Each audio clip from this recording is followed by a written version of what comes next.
They were so trying to impress us that they thought, let's get Richard Branson down. Oh, wow. Richard Branson came down. He had no idea why he was there. And I know at one point, Vanessa, she stood up and pointed to her arse and said, "You can kiss my arse." And he did. He got down on his hands and he kissed her arse. Welcome. We are Neil, Luke and Dave. 340-somethings reminiscing on the runners and riders of 90s guitar music. We look at the bands who soundtracked our youth on both sides of the pond and interview some of our heroes from the bands that defined a generation. You'll hear about the good, the bad and the ugly of 90s guitar music. This podcast is Stupid and Contagious.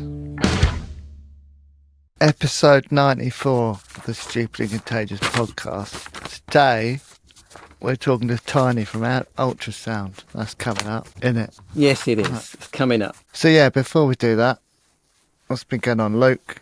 You've got some sad news to tell us, but bit of a rough week. Yeah. So my dad passed away on Friday. Sorry to hear that.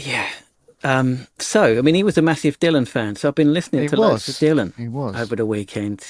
That's nice. Yeah. Have you seen the film yet? Well, that's one of the last things we kind of did together. My emergency trip back home, which is why we cancelled part a couple of weeks ago. We all sat and watched the Dylan. Did he enjoy it? He did, yeah, he loved it. It's brilliant. I like that film a lot. I was thinking, I have to become a got Dylan this theory fan now, aren't I? Out of respect. Oh, you got. It's an insult to my dad's memory. Yeah, I know. But I've seen it twice, and the second time I saw it, I was kind of concentrating on the songs a bit more rather than the story. And they're so fucking good, man. They're so good. I will definitely give it a go. I got this theory that the times they are a-changing is the 60s version of Killing in the Name. Right. Okay. Could be. Well, the lyrics are, mothers and fathers throughout the land, don't criticise what you can't understand. Your sons and your daughters are beyond your command. Which is basically, fuck you, I won't do what you tell me. Pretty much. You could be right then. Maybe you should do like a paper on that. Yeah. Why not? So, sad news. Lots of Dylan. No, stick some on the playlist. Oh, I definitely will. Yeah. Dave, what's been going on in Berwick? Well, I've been locked in, a bit insular this week, just in the world of AI. Locked in syndrome. Yeah. It's a bit like where I work, we're just... our boss is just constantly trying to make us use more and more AI. And I've got this $200 a month subscription to this software writing AI service. Trying to make themselves write themselves out of a job. Yes, that's exactly what's happening. What does the AI do? It just writes code. Dave's job. Does your job. Yeah, this is difficult since you don't understand any software term whatsoever. Go on, give it to us. Give it to us in the most jargony way possible. But the amazing thing is, right? We write code, and it's in a database in the cloud, not the cloud in the sky. Not the real internet cloud. Right, Yeah. And now this tool, I can just write my instructions. Clouds. No, right. And when it rains, but. It's just like I've got an employee. I can just tell it what to do, and then it comes back and changes all the code. Does it better? It's just scary. What if you try to have an affair with it during your midlife crisis? Because it's like your secretary. Yeah. Could happen. I could ask it what it looks like. Yeah. Might be horrid. Don't worry about it. You've got to take what you can get. So Dave's basically training someone else up to take his job. Yes. It's funny, but that's exactly what's happening. Yeah. Oh, well. At least I got this podcast to fall back on. Exactly. There we go. Made got 30 the podcast on millions YouTube yesterday. Really? 30p in a day. It's not bad. We're doing 30p a day. Some days we make 80p. There you go. Yeah, don't worry. We've got you covered. Yeah. You're golden, mate. Just hand your notice in now. Fuck it. Yeah, maybe I will. I went to see Unbelievable Truth last night. Oh, were they? Yeah, really good. It was a really weird one. It was just in a tiny pub in Tunbridge Wells. It's like a last minute thing because Andy lives in Tunbridge Wells. Well, it wasn't last minute for them, but it was last minute for me. I just saw it. I thought, yeah, fuck it, why not? I'll go. But yeah, it's a tiny little pub downstairs in this basement. You know, like a proper pub gig. They were great. You know, they sounded. They've got the brilliant. tunes, man. They've got those kind of epic indie ballads, right? Yeah, they were great. There was no drummer. It was more acoustic, but it was really great. But it was So because the drummer we interviewed wasn't there? I know he was there, but he Okay. was doing keyboards and Did he remember you? Nigel? Yeah, I spoke to Nigel before and after. Yeah, and Great. I think he pretended he remembered me. Probably, maybe he did. Sure. But they were brilliant. But it was weird because obviously it's just a pub, and a lot of the people there won't know who they are, and they were just sort of drifting in and out. A lot of people are quite drunk, and it's quite sort of mellow music, isn't it? So there's a lot of it. It's kind of serious. I say- music. Yeah. I say idiots, but they were just having a nice time. Do you know what I mean? So they were wandering in, and everyone was sort of listening to the music, and then you get some drunk geezers sort of just talking really loudly and being annoying, but you know, just having a nice evening. And you just think, you don't know who these guys are, do you?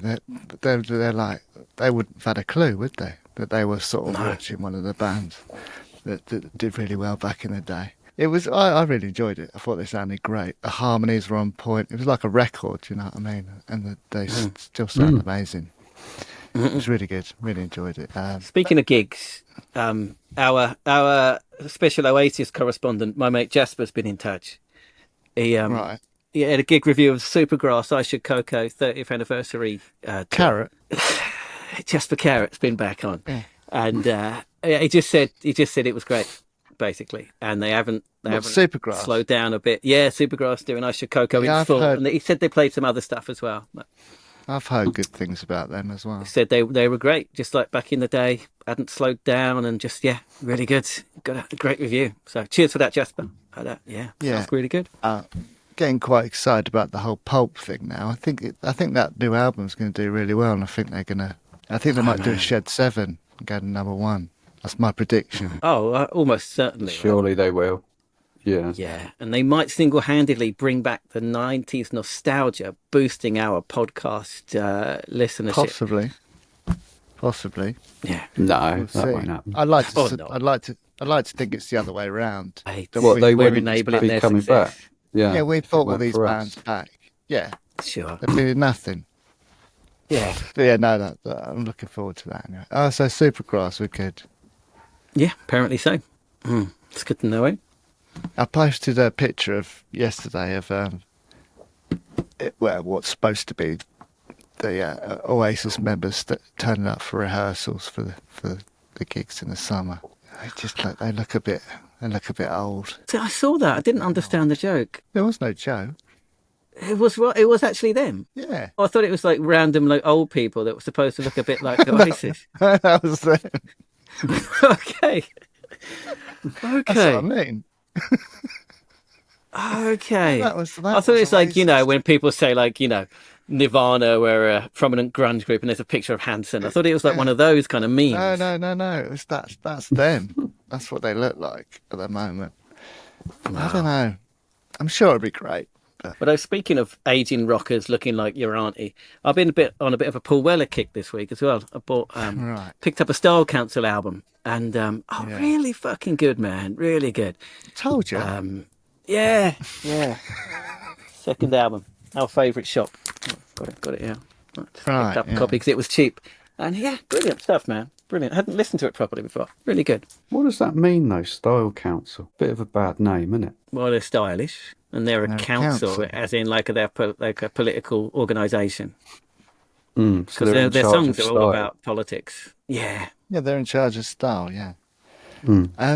Richard Ashcroft's been getting a lot of his new stuff's been slated. By me. I don't mind it, but what do you think?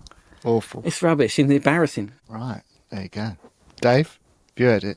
No. You might like it. If I don't, you probably will. Oh, it's pretty fucking cringe, though, no? Even I don't, not a massive fan. I'm not a massive fan of him anyway. No, I liked his early solo stuff, like Song for the Lovers and all that sort of stuff. Yeah, that was Too all right. earnest for me. Right. Really? You like a bit of earnestness, don't you? Yeah, I thought you loved Ernest. Not really. How about Ernest, the fastest milkman in the West? I was going to make that joke. Great minds. Yeah. I need to read a review that someone left on our YouTube channel. Hang on. Is it complimentary or No, it's not. insulting? That's the funny thing about it. It's insulting. It's funny. I don't want to know then. Oh man. I I don't read reviews. Dave, do you want to hear this? I don't. Do you? Yeah, you do. It's funny. It's fun. Not if it's going to undermine my confidence even more. It won't. In that case, go on in. As long as it undermines Dave's confidence, not mine. I don't. It doesn't single people out, so it's not like. All right, that's good. We're all wankers. Okay, so on our YouTube channel, someone's got on. It's the Mickey from Lush one, and he's Space Engineer 1452 has said annoying. Pretty good job. Annoying. Mickey is great, even though I'm not a Lush fan. The schoolboys at the end were embarrassing. Pints, defecating, grow up. Fair enough. I didn't like it. I liked it. I don't want to hear that stuff. You know, It's a compliment. I think it's good to keep grounded sometimes, isn't it? Not everyone's going to love us. We are grounded. You're the one who isn't. That's true. Yeah, see? Trolls. It's a fair comment. No, it's not a troll. It's a fair comment. Yeah, don't start calling it trolling. Jesus. No, it's not. Yeah. I'm not going to be one of those. And, you know, at least he commented, or she. Got involved. I'd rather people comment. Yeah. The majority are nice, so that's fine. Sure. It's engagement, isn't it? So nothing else has been going on in Berwick, Dave. Dave, I saw Dave's massive fence. He's like annexed half the field. Is it bigger than he was describing it? It's quite last big. week? You could fit a it's garden chair exaggeration. in there. Oh, Yeah, you okay. could. You could get fit some a chairs ladder in in it. there, couldn't you? Yeah, you You're could. talking about putting a hot tub in it, which is a great idea.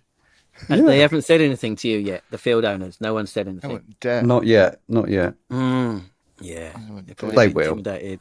Yeah. A neighbour Dobber said. Yeah, Well, so they'll you haven't got probably notice, won't planning they, if they're permission doing- for that. Yeah, exactly. Yeah, you'll get that taken. The council demand you take that fence down. Oh, they're probably grateful. blow it They're down, they're probably. doing it. You're doing it so they don't have to. They're probably grateful for it. Yeah. Horse wars, eh? All right, should we just get into this week's episode? Yep. So let's get into this week's episode. Tiny from Ultrasound. Should we do it? Yeah. Do it. Let's do it. Yeah, so if you are watching this, then please do give it a thumbs up. Subscribe to our channel. I've got a comment below. Let us know your favourite Ultrasound songs, etc. Gigs, memories, all that stuff. And if you're listening, then please rate and review and share it with your friends. Got loads of new followers last week due to a semi-viral post from one of our about some beer. Yeah, Cutter USM beer. That's great. Welcome in, everyone. Get stuck into the archives, basically. Yeah, but thanks. Two Carter Was it interviews in there. Francesca? I can't remember her name. I Yeah, wanted to remember her name to Francesca. give her credit. Thanks for posting that. I mean, did us a favour there. We owe you Yeah. one. Yeah, if you are new, welcome aboard. There's a massive archive of all your favourites. If you like Carter, you probably like the Wonderstuff and everyone. They're all in there. So have a trawl through the back catalogue and you'll find loads to get stuck into. Yeah. Yeah, good going viral, wasn't it? Yeah. We've got an app. Dave built us an app. So if you go on the App Store and search for Stupid App, there's an app that takes you seamlessly between the podcast and the mixtapes. So don't forget Luke's mixtapes. I do mention this periodically, but they're an important part of the show. So go and have a listen to those. They're good. Managed to find a few with the Glastonbury performances for last week's mixtape. Nice. That sounded really cool. Yeah, good. Yeah, it's good. I like that. There you go. Dave likes it, so go and have a listen. Ultrasound. Yes. Let's How does get to Wikipedia Ultrasound. describe them? English indie rock band. There we go. I mean, I would put them correct. It's correct, I guess. I put epic indie glam rock. Yeah, the epic bit I think is important. It's quite a big old 7-minute songs and stuff, right? Yeah. I saw them described as the Who's quadrophenia round Smashing Pumpkins' house. That was by the Nude Records label boss. And I also saw them described as Punk Floyd, which is clever, but they don't sound anything like Pink Floyd, and they weren't punk. No, that won't. Apart from that, it's clever. You don't like the reference to Stink Floyd? No, it's an insult. They don't sound anything like them. So Ultrasound, so 5-piece. So today's guest, Tiny, real name Andrew Wood, but very much goes by Tiny. We asked him at the start of the interview, and he said, "No one calls him Andrew. He's Tiny, basically." Guitar and vocals. We got Richard Green on guitar, who's also the main songwriter of the band as well. Vanessa Best on bass, Andy Peace on drums, and he joined slightly after, but Andy a guy called Peters Matt on Jones drums. on keyboards. Andy Peters on drums, out of the broom cupboard, out of the closet. Matt Jones on keyboards. Did he ever come out of the closet? I think he did, didn't Peters. Yeah, he was never in it. he? It's just obvious. He was never in it. No, it was just obvious from the start, wasn't it? It still looks exactly You didn't need the same. to. He's really fit. He still looks young, does he? He's like really sort of ripped. Yeah, he takes care of Oh, himself. is he? Yeah. I shared a lift Not with that him much once. older than us. What do you mean? You shared a lift with Peters. He was staying in the same hotel that I was in. Right. And? What happened? Yeah. Nothing. Did you not talk? I mean, you got in the same car. Oh, you said a lift. Right. I think that's okay. Lift, not a car. Lift. Yeah. Okay. And I see what you mean. Yeah, shared a lift. It sounds like I thought you were like, actually. you got taken somewhere in a car. Yeah. you shared an did you actual speak? lift. No. I was quite excited though. Yeah. Did you fart in the lift? No. Should have done. And blamed him and sold it to the tabloids. I mean, I see what that guy who left that comment on YouTube means now. You're just leaning into it, aren't you? Yeah. Why not? All right. So it's quite a potted history, but it's too much to go into. But Tony talks about it a little bit in the interview. But he started out way back in 1981. 81. What were you doing in 81? I mean, I I can't was 5 remember years it. old, 4 or 5 years old. I was just Yeah, I starting can't school. remember it. Yeah. I don't think I can remember anything sort of before sort of 6. My memory of my childhood. Oh, I can. Well, what were you doing in 81 then? That's when we moved to East Sussex. Right. You know, Einstein reckons he can remember being inside his mother's womb. That's bullshit, isn't it? It's bullshit, isn't it? Yeah. Shit, of course that it is. What the fuck? When did he say that? I don't know. I read it somewhere. What else could he say? It's not like he said anything else of any fucking significance. Exactly. So full of himself, wasn't he? So much shit. So he's in a band called Possession with a guy called Stephen Thrower, who later went on to join legendary industrial band Coil. And at that time, Tiny was calling himself Anna Virginia War. What do you reckon about that as an alias? Nice. Bit of a mouthful. Bit of a mouthful. Anna Virginia War. War with 2 R's. No, just one. Oh. Now he doesn't like it. Yeah. They only released one kind of minimal industrial album. He describes it in the interview as Joy Division without vocals. And I'm going to give you the title of their only album. It's called The Thin White Arms, Obtusely Angled at the Elbow, Methodically Dipping and Emerging. What's the album? Nice. Well, there you go. So can I interject quickly? I forgot to mention this earlier on in our thing. So when I went to see Unbelievable Truth last night, you know, we're talking about. I forgot to sort of. I lost my train of thought. But yeah, they're brilliant musicians, right? They're a musicians band. Like Nigel does a lot of stuff with the keys, and he can play the keyboards really well. And they're all great guitarists, great singers. Their harmonies are on point. And the band before them was just like a pub covers band, but they were really shit. And it's the difference between the two was like light and shade. Right. It's unbelievable. Yeah, it's just. It's like the difference between professional athletes, right? It's yeah. It was. Yeah. It was amazing. Yeah, just thought I forgot to mention that bit and through it. But they are just really good musicians. The whole band, the harmonies were just amazing, and the playing. It was just a great gig. Carry on. All right. So that was the name of the album. What was it called? You just something about an elbow going in and out. That's the one. Machine. I did listen to it. It's on YouTube. It's pretty good. It's pretty good if you're into that kind of. It's kind of very lo-fi production, kind of minimal industrial. It sounded to me. I liked it. Then he was in a band called Step TLV, which I couldn't find anything about at all. Anyway, he tells the story in the interview, but he attended a music course in 1989. Met Richard, who was then only 16 years old, and he was a classically trained cello player. There you go. Met Andy and Vanessa shortly after, as they finished the course in Newcastle, and they basically started a band called Sleepy People with most of them in there. What's that Richard line in Crocodile Dundee? He not marry Richard. That's the one. Yeah. It's good, and then they pass it all along, don't they? The subway. Yeah, that's the one. Yeah, it's brilliant, man. Oh yeah. Yeah, it's brilliant. Oh, I'm glad you interrupted for that. No, it's a great moment, man. The name Richard, it just got me thinking. Yeah. Not marry Richard. Yeah. Pass on the message to the New York subway. It's brilliant, yeah. Carry on. Sorry, that's twice I've interrupted you. It's all right. They had a thing called Home is Where the Telly Is. What do you reckon about that for a song title? Oh, it's true back in the day. It's just a fact, isn't it? Back in the day. Not so much what would be the anymore. modern equivalent? Not so much anymore. Well, everyone's in the Toilet room, aren't they? Well, there's always been toilets. Right. Yeah, but home is where your toilet is that you use, Right. That's for the main thing. Okay. Are you fussy? I mean, you don't use public toilets? I'd rather not do it anywhere else, to be honest. I don't mind. Oh, I'm not bothered. I'll go anywhere. Either. Yeah, same. Yeah. Yeah, I'm not picky. Same. Not picky. I think more people are like me, but let's see. I think a lot of people are like you. Yes, yeah. But yeah, don't bother me. Home is where the. Yeah, a lot of people don't have tellies these days.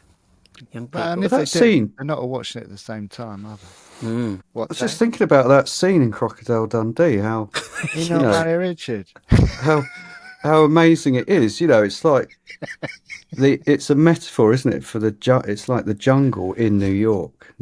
Well, I guess it always was the jungle, concrete jungle. But, yeah, and they're just calling across the jungle. Oh, nicely observed. Right, yeah.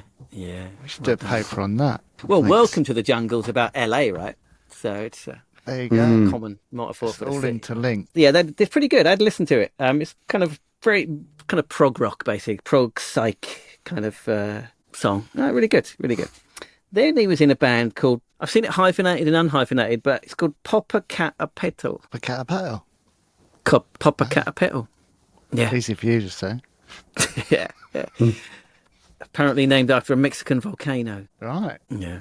Also, at this time, Vanessa was singing backing vocals in a George Michael tribute band. Well, I guess you would start somewhere, wouldn't you? Why not? Why not? Yeah. So basically, Not they a coupled Wham them in tribute London. band. Tribute band for one person. Yeah. Didn't it? I see what Dave's saying. He said, would it not be a Wham tribute band? Yeah, might be. If you had a Wham tribute band, what would you call them? Whack. Right. Not even Wank. Bam? Wank with an Wang. H. I was going to say wank, but I thought that's too obvious. Well, how about Wank with an H would be good, and the exclamation mark. Yeah. Yeah, in the same font. Yeah, that would work, I reckon. Yeah. So anyway, they kind of got together and they changed the name to Ultrasound in 1996.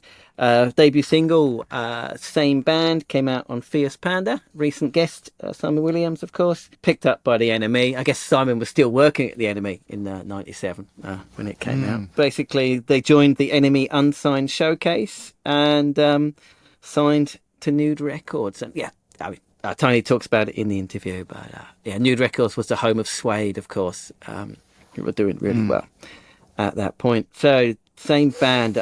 I bought it when it came out, loved it. Described by The Enemy as The Who's Tommy in its entirety, squeezed into 4.5 minutes.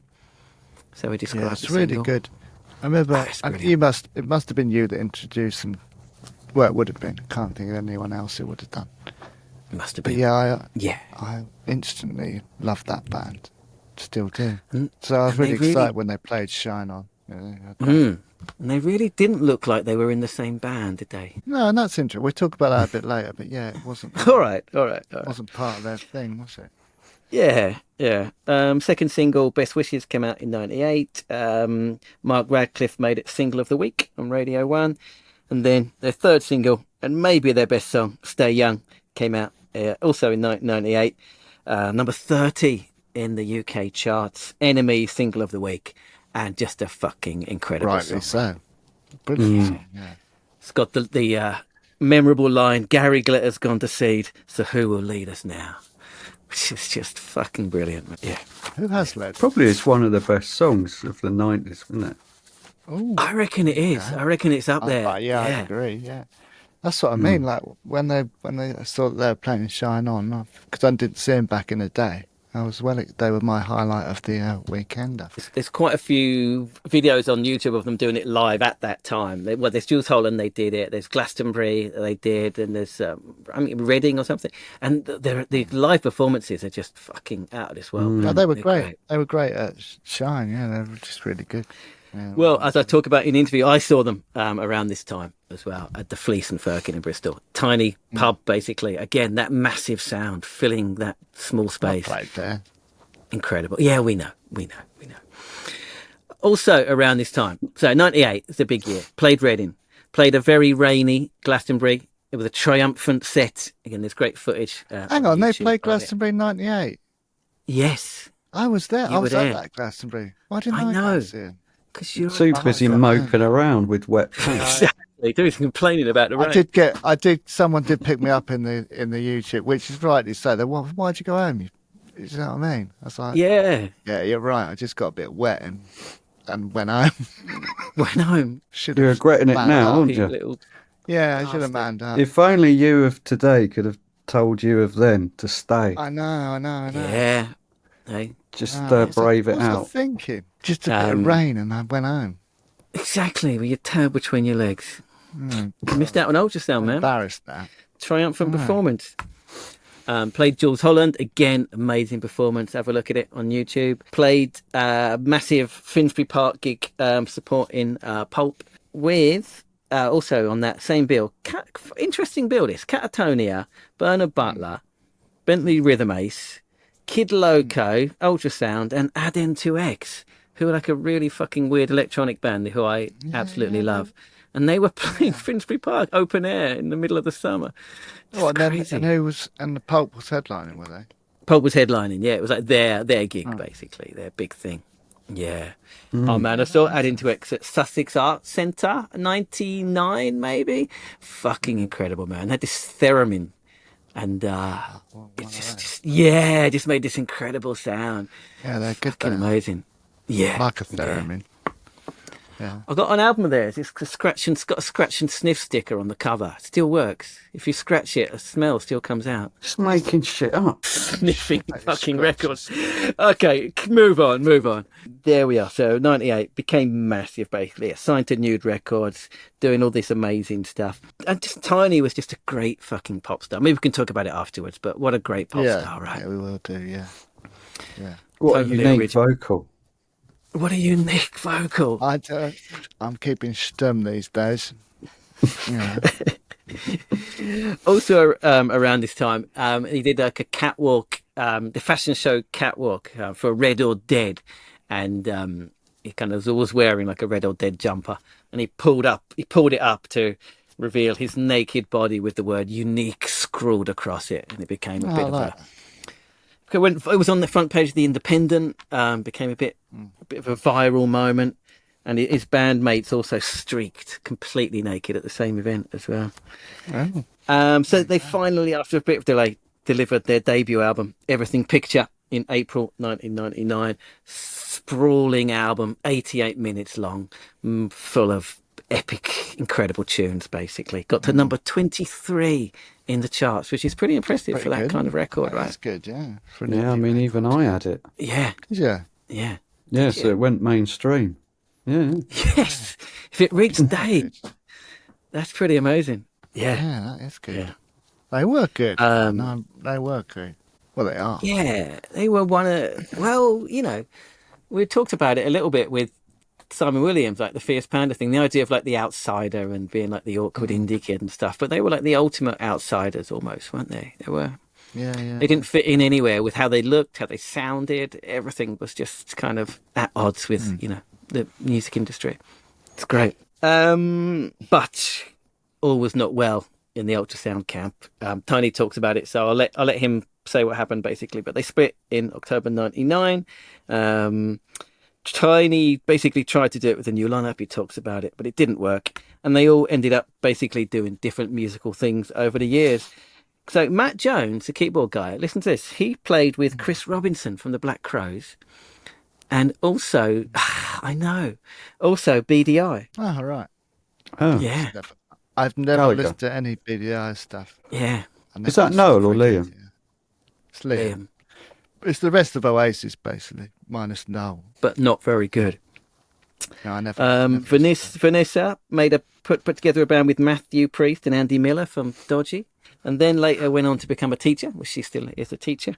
And Richard played with Corinne Bailey Ray. You probably like a bit of Corinne Bailey Ray, don't you, Dave? That's the kind of coffee table fucking shit that you get. Richard, do, isn't it? What's he doing? I like Richard, but what's he doing? Well, he's just like an amazing musician. Fair Right? enough. So he's a classically trained musician, you know. She was huge, wasn't she? So that was it until 2010, where they had a big reunion, and basically they reformed to play a benefit gig for Tim Smith of the Cardiacs. I know a lot of our listeners are big Cardiacs fans, so good to get a shout out for them. And you can see, if you're watching on YouTube, throughout the whole interview, Tiny's wearing a Cardiacs hoodie. Interestingly, right, before, when I was researching for the interview questions, I was watching some YouTube vids. Vids. I can't believe I said vid. That's like you saying collab. I feel like such a cunt. It's because I wrote vid. It's like a shorthand on my notes. You are a cunt. Oh, man. I'll take that back immediately. And I couldn't find it just before. I was looking at earlier again, and there were some comments under the video from Vanessa, from like Vanessa from like 2008. Saying, this brings back so many memories. I wish we could get the band back together. Oh, really? Does anyone know anyone like in management and stuff? And these were like they're still there. These YouTube comments from 2008, and then 2 years later they reformed. It's interesting, eh? Quite sweet, isn't it? Yeah, it is. It is.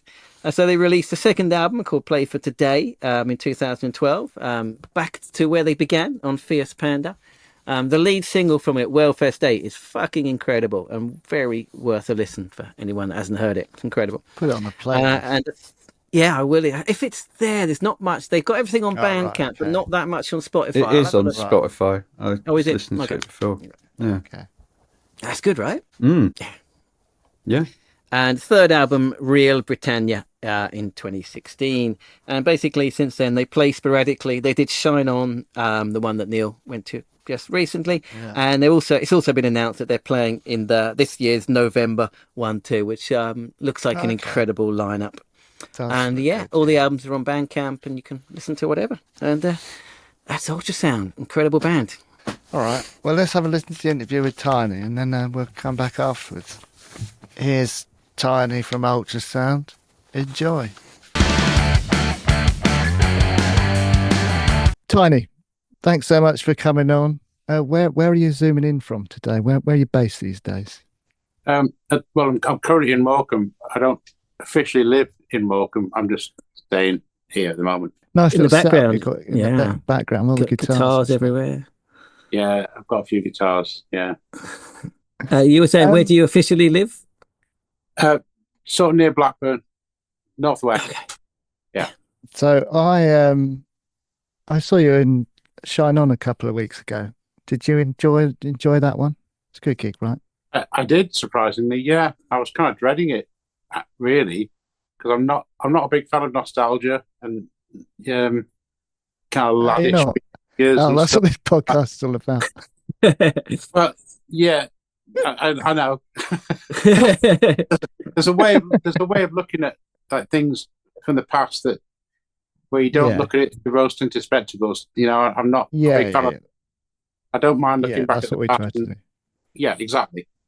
I've listened to a bit of your podcast, and it's not one of those kind of like, wasn't everything so much better then? You know, it's not. Well, Luke's a big. Yeah, Luke's always. Neil's the nostalgia guy. I'm a little bit. I'm the one that likes to push forward. Yeah. It's interesting. Do you do a lot of those kind of festivals? So it's like you said, that kind of nostalgia thing. No, not really. I mean, we weren't. I wasn't really expecting to do that much with Ultrasound currently, just because it's difficult for us to get together. But we got asked to do this, and everyone said yes, which actually surprised me. So you know, if everyone says yes, we tend to do it. I tend to say for everything. Yeah. Did you enjoy it though? You enjoyed it once you were there and playing. Yeah, I really nice little crowd. It. Great day, great reception. Yeah, pretty good sound, nice venue. Yeah, no it's a big old room, that, isn't it? Big old room. Yeah. Did you get to see any other bands while you were there? Or? Not a lot, because we didn't. Well, me and my partner came down the night before, but we didn't actually go, so we only saw acts after we'd been on.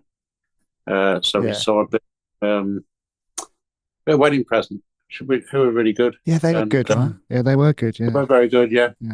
And we saw Wonderstuff, a bit of Wonderstuff, not a lot of it. That was good. Yeah. Oh, good. Were you hanging out with any of the other bands? A little bit of Chris Helm. Oh right, oh great. We had him on the podcast. Yeah. We saw Chris Helm a couple of months ago. He did a free gig in our local. So we went along. Does that, doesn't he? Yeah. I've not really seen him before, and he's very good at what he does, and he's a really nice bloke. So he is a lovely guy, right? And he's got some good stories. Yeah.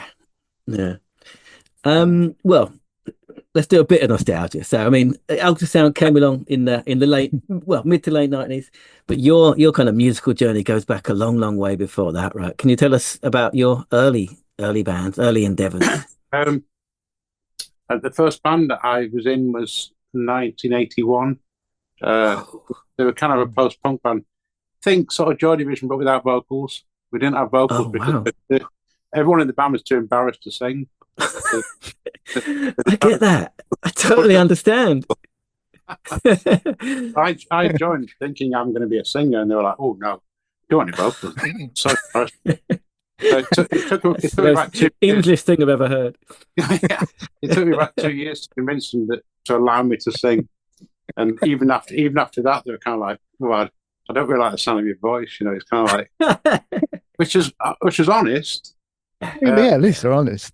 Well, it spurred me on to actually kind of learn to do it, which I mainly did by putting music on very, very loud and just trying to sing it over the top of it in my flat. So things like Led Zeppelin and stuff, I just put them on so loud that you couldn't hear yourself, just so I could try and be for a band. And that's how I learned to sing, really. So I did that because of that early experience, you know. I thought, well, I've got to improve, got to become better. Amazing. So, really I've never heard of that before. We often interview like guitarists and stuff saying, they play along to whatever, the Who in their bedroom. But I've never heard anyone say they sang along in order to learn the instrument of the voice. I have specific things that I'd practice to, if you like. David Bowie Live, the David Live album. Yeah. That one is a really good thing to practice to. Live albums obviously tend to be better because it's live. Song remains the same. Even Yes songs, to try and get as high as I could, you know. Wow. You know, it helps you to push your voice. Yeah. Makes sense. Yeah, it's amazing. Yeah. What else were you listening to? So Zeppelin, Bowie, anything else? Oh, well. So I grew up. I was a bit of a proghead when I grew up. I was into Yes and Genesis and that kind of stuff. And I met the first band I joined.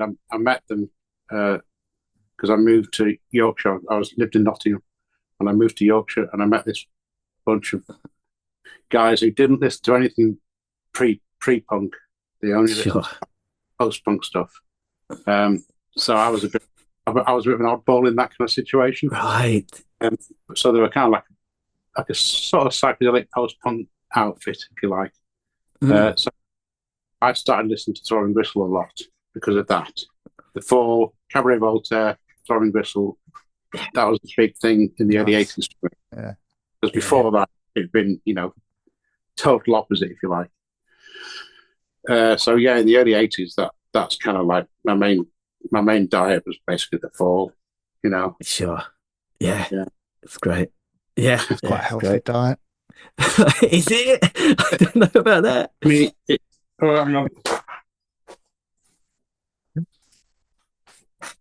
is, because I've still got, I'm still buying, where are we? That's my latest thing that I bought. I bought that. Oh, wow, look at that.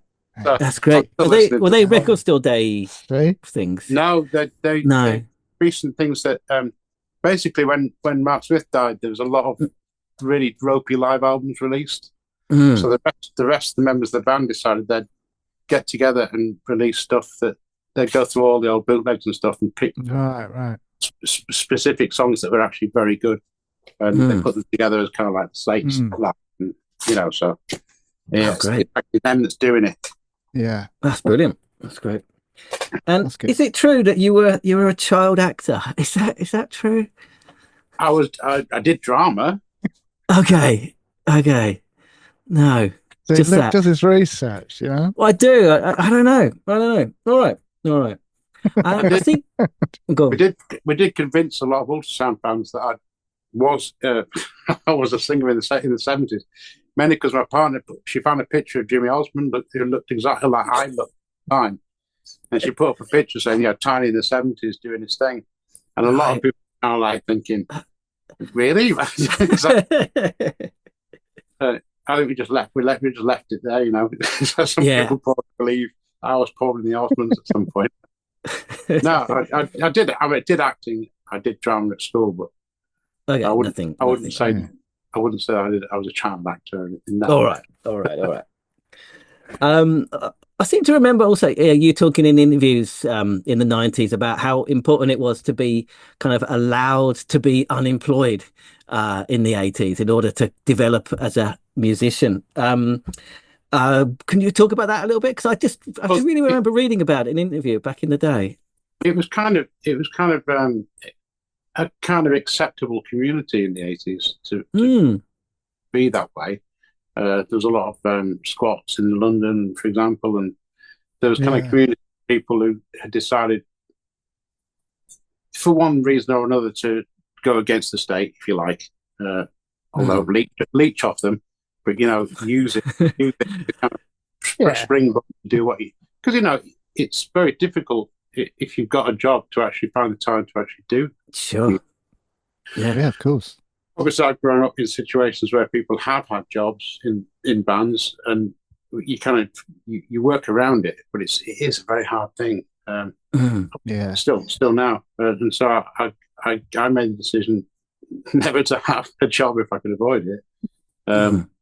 It obviously makes it difficult in terms of you can't afford to do what you need to do a lot of the time. You can't afford equipment, you can't afford studio time, kind of thing. I mean, in the early 80s, me and my friends, we'd save up. We'd spend 6 months saving up to spend a day in the studio. And we used to write in the studio as well. So we didn't play music other than that day that we spent in the studio. We'd just write 8 to 10 songs and record them, and then we'd come out with a demo, which we then couldn't play to anyone because we couldn't make copies because we didn't have the equipment to do it. So we actually went down to Rough Trade once. We got a lift off a friend of ours down to London to play the tape to Jeff Travis at Rough Trade. Who wasn't particularly impressed. I think we were offended by that, really. How dare you not like this? Not recognize our genius. Come all the way here. Yeah, exactly. We loved it, but and I still do. I mean, I've still got all that demo stuff that we did back in the 80s. Oh, really? I still like it, and like I say, it's kind of limited, but we're only 17, 18, and none of us could play it. Right. So I think it's quite an achievement what we actually did do, based on our lack of talent, really. Yeah, it's interesting. I guess that community is not there anymore, right? Well, it's not really possible to exist in that way these days, right? Yeah, it's actually it's quite difficult. I know a couple of people who sort of like me have got lots of time, but it's so high. Ultrasound is a good definition, really, because I think everyone works apart from me, and I'm always saying, well, I'm available at any time to do anything, and nothing ever gets done because they're not, Sure. Vanessa's got a very limited time. She's a teacher, so she only has holidays which to do anything, and then she has to travel, and and I'm sort of like, well, I'm free. So just let me know when I turn up. I can just turn up. But, other people have kids and dog jobs, and so it's difficult. It's understandable. Yeah. I mean, the shine thing we rehearsed the day before because it's not. It doesn't work out very well for us. We wouldn't have been able to do it financially if we'd had to come up several times for rehearsals. So we actually just came up once for the weekend, we rehearsed on the Saturday, and did the gig on the Sunday. And that's how it works. Nice. It'd be nice to get more rehearsals so we can do more songs. That's the way it is, really. Yeah. All right. Well, when I was trying to research the kind of the build up to Ultrasound becoming Ultrasound, seemed to be very, very complicated, and I got lost basically. Can you give us a simple version of it? Well, back in the 80s, I went to college to do music, and at the time there was only A-level music you could do, and I didn't understand it. It was classical, and in about 89, I think they brought in like modern music courses, and which I didn't know about until I met a friend of mine who said, "Oh, you want to come to this course?" So I signed on for it, and I did quite well at it. But I met Richard, the guitarist at Ultrasound, on this course, and we ended up getting a diploma, and then going on to Newcastle, and that's where we met Vanessa and Andy Peace, and that's where Ultrasound. Right. So we kind of formed an art school band in Newcastle in the 90s called Sleepy People, and we did quite well, and in Newcastle, and me and Richard decided that we're going to move to London. That's the next step, really. And none of the rest of the band were particularly interested in doing that. So in 1994, we moved to London, just me and Richard, and formed what became Ultrasound. Then Vanessa came down with us, and eventually that ended up playing with us because we didn't know anyone else in London, really. It was basically just three of us at the time, and an ever-changing roster of drummers. Kind of usual practice in bands. That's pretty standard. Spinal Tap, yeah. The drummers are usually kind of like, they're usually quite good at working with the hands and the physical people usually, and they usually end up getting really good jobs, and like think, well, why should I be doing this? So they end up leaving. So Ultrasound sort of formed from the ashes of. I can't say ashes of Sleepy People because they continued for a while after. I even rejoined them a few years ago. Oh wow! For a while. But yeah, that's how Ultrasound sort of came about. Okay, so while you were kind of busy, kind of getting that losing drummers and stuff, kind of guitar music and Britpop happened basically. Did you kind of think that you were kind of about to miss the boat? Were you worried that you hadn't quite got there? No, well, not particularly, because although I kind of appreciated certain elements of what was known as Britpop, I never regarded myself as part of it because I've always been an outsider anyway. Outside mentality. We kind of briefly met.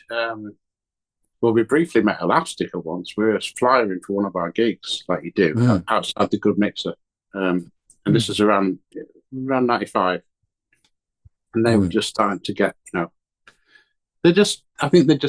we got a sense of were treating us with disdain, really. Kind of, really? God, yeah. Oh God, one of these bands, you know. I understand because I've been there. You know, you just think, oh God. I once heard a story about Nude Records, who their record label was in a London Muse, so it's like a little archway you go through. It's like a cobble street, and there at the end. They actually told us that when they saw bands coming through the little archway, they'd hide. They'd hide in cupboards. Like, oh God, it's a band. Shit, what should we do? You know? Yeah. Well, you're supposed to do your job. You're a fucking record label, exactly. Listen to what they've got to say. You know? Exactly. But I guess if you're doing that on a daily basis, and they're all shit, just think, oh God, not another one. Yeah, so I kind of understand that. When you approach people going, oh, we're a band, hey, like, oh, I really do understand that kind of like, oh God, not another one. It's a really difficult thing to do because you'd send all your letters off and try and get people to your gigs. Yeah, right. It wouldn't ever come, Yeah, it wouldn't happen. Yeah. So we were doing quite a lot of gigs in London, and you'd ring promoters up and they'd say, "Why should we book you? How many people can you bring?" We're like, we don't know anyone. We just see London. Yeah. We can't guarantee anyone. They're like, "Well, why should we book you?" So we're having a lot of difficulty trying to sustain, living in London and being in the band. And we were getting to the point of thinking maybe we should just either think of something else or, this isn't working.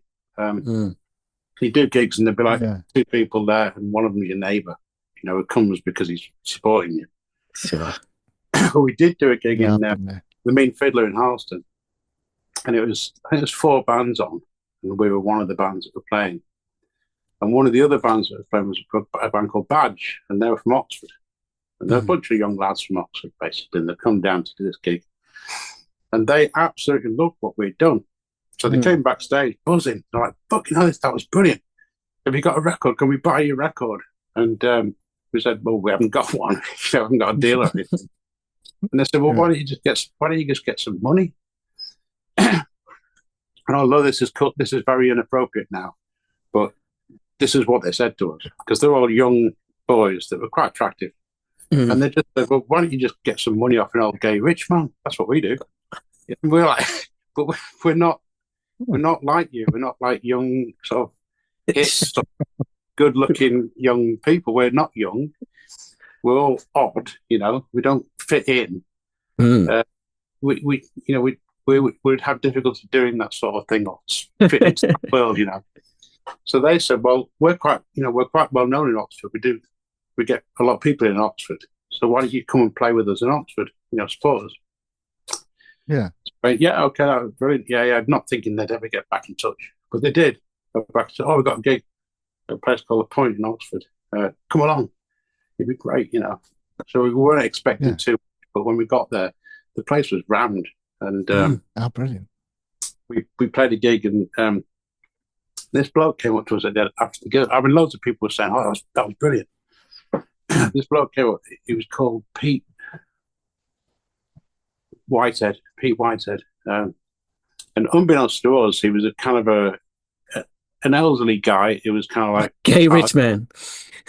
I don't think he was gay actually, but he was obviously connected, And he said he'd put a word out, and it's one of those things of like, oh yeah, great, fantastic, but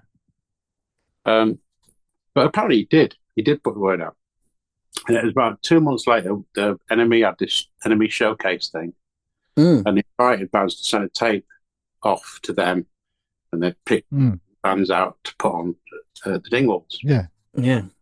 And so we sent the tape, and Steve Sutherland at the Enemy pulled the tape out of the bag and went, "Oh, Ultrasound, I've just heard about them from this guy called Pete. He's been talking about it." Wow.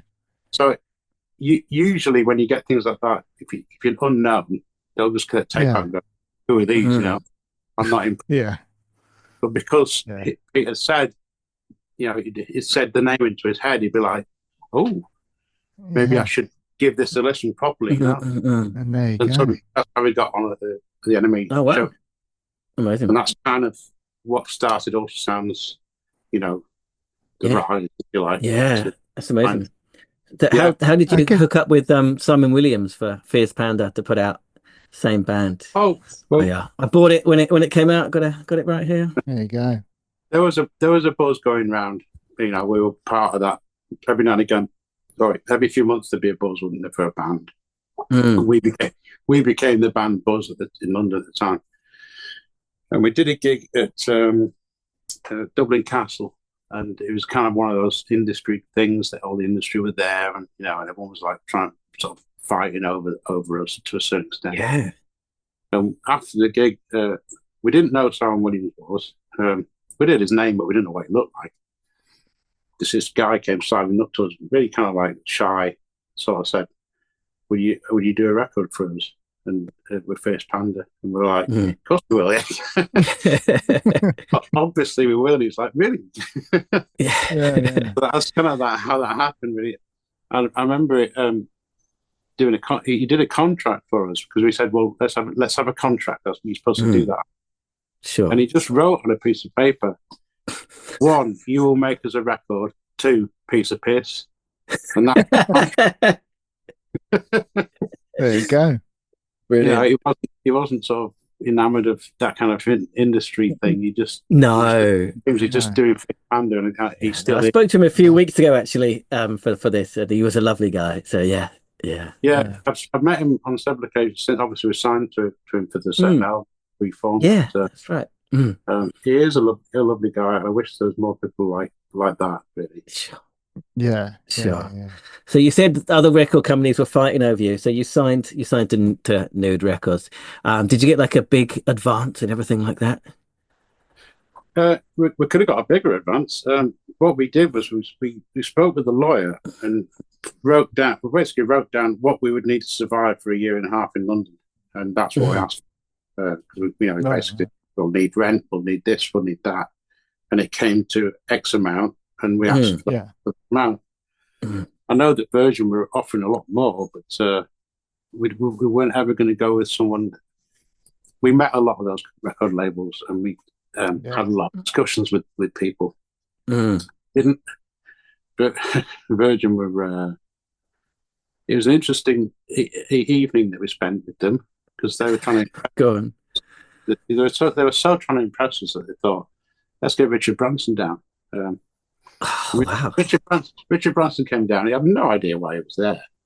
He just used as a kind of, hey, look, we've got Richard Branson, and he was just basically. We're chatting to him, and someone said, "Should we go downstairs to the bar?" Now, don't forget, this is Richard Branson's building. He owns the building. And Richard Branson just said, "Have you got a bar?" So we retired to the bar. Richard Branson proceeded to get really pissed, and we just took the piss out of him on most of the night. And I know at one point, Vanessa, she stood up and pointed to her arse and said, "You can kiss my arse," and he did. He got down on his hands and he kissed her arse. No way. Yeah, I know. That's amazing. There you go.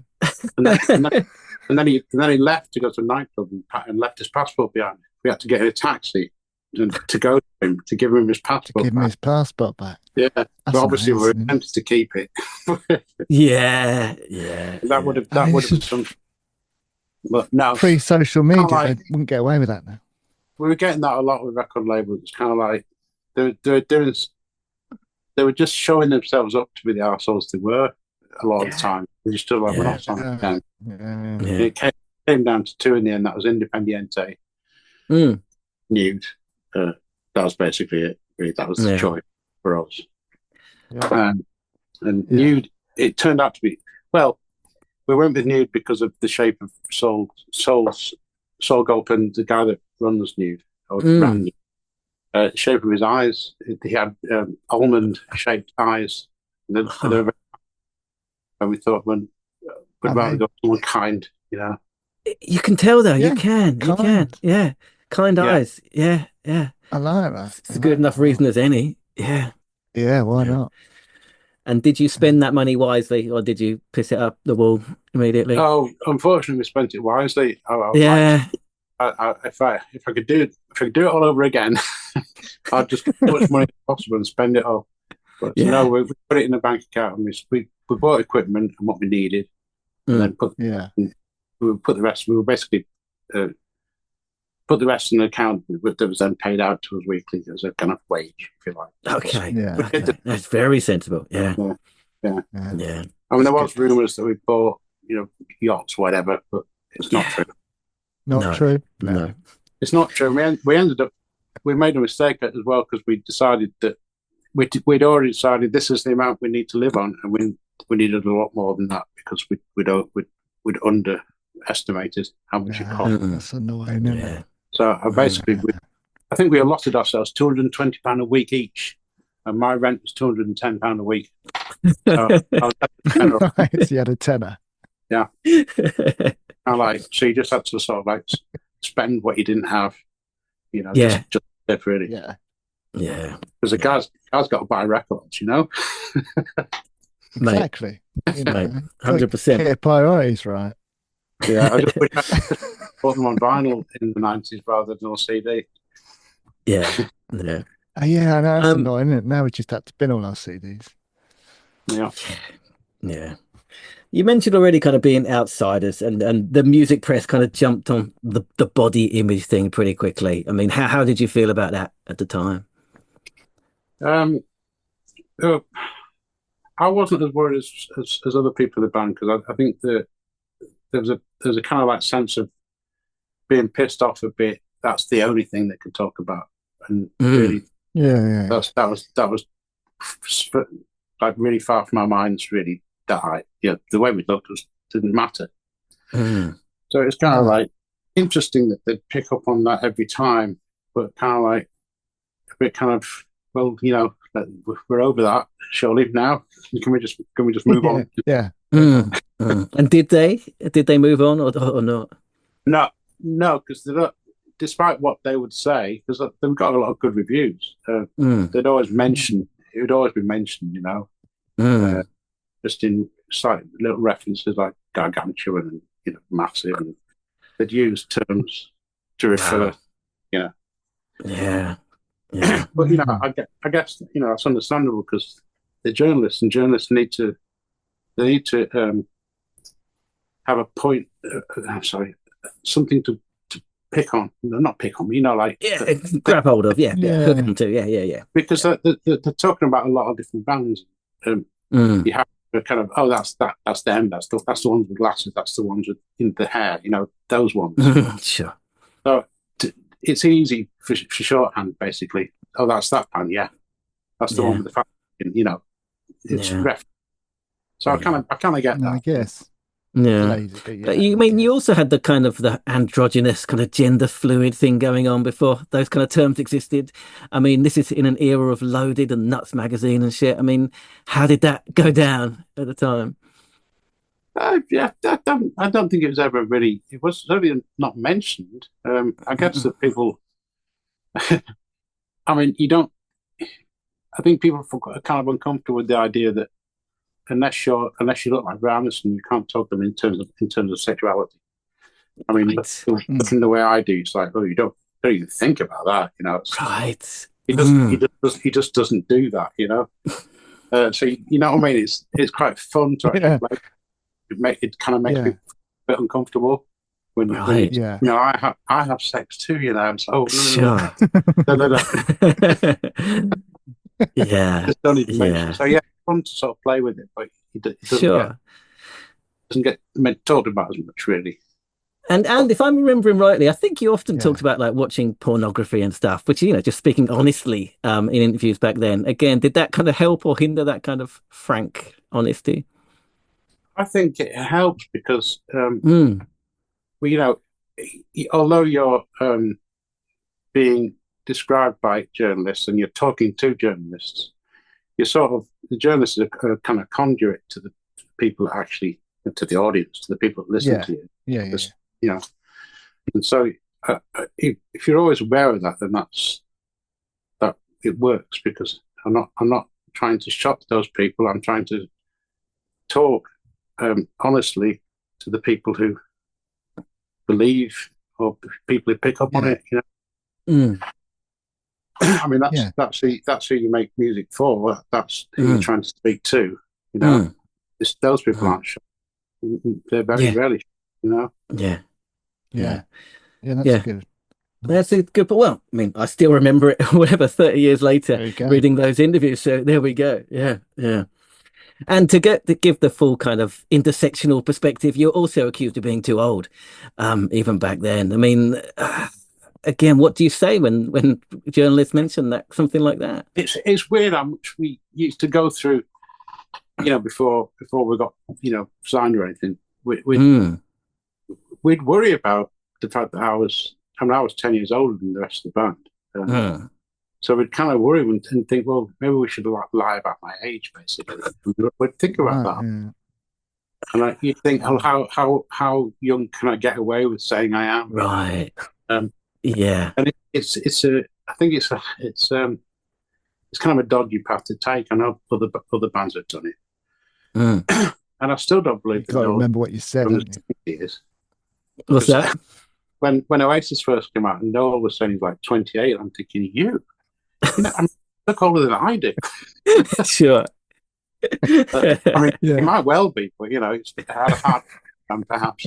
Sure. But, no, it's kind of like, well, I think that a decision was made at some point. It's kind of like, what are we doing? Why?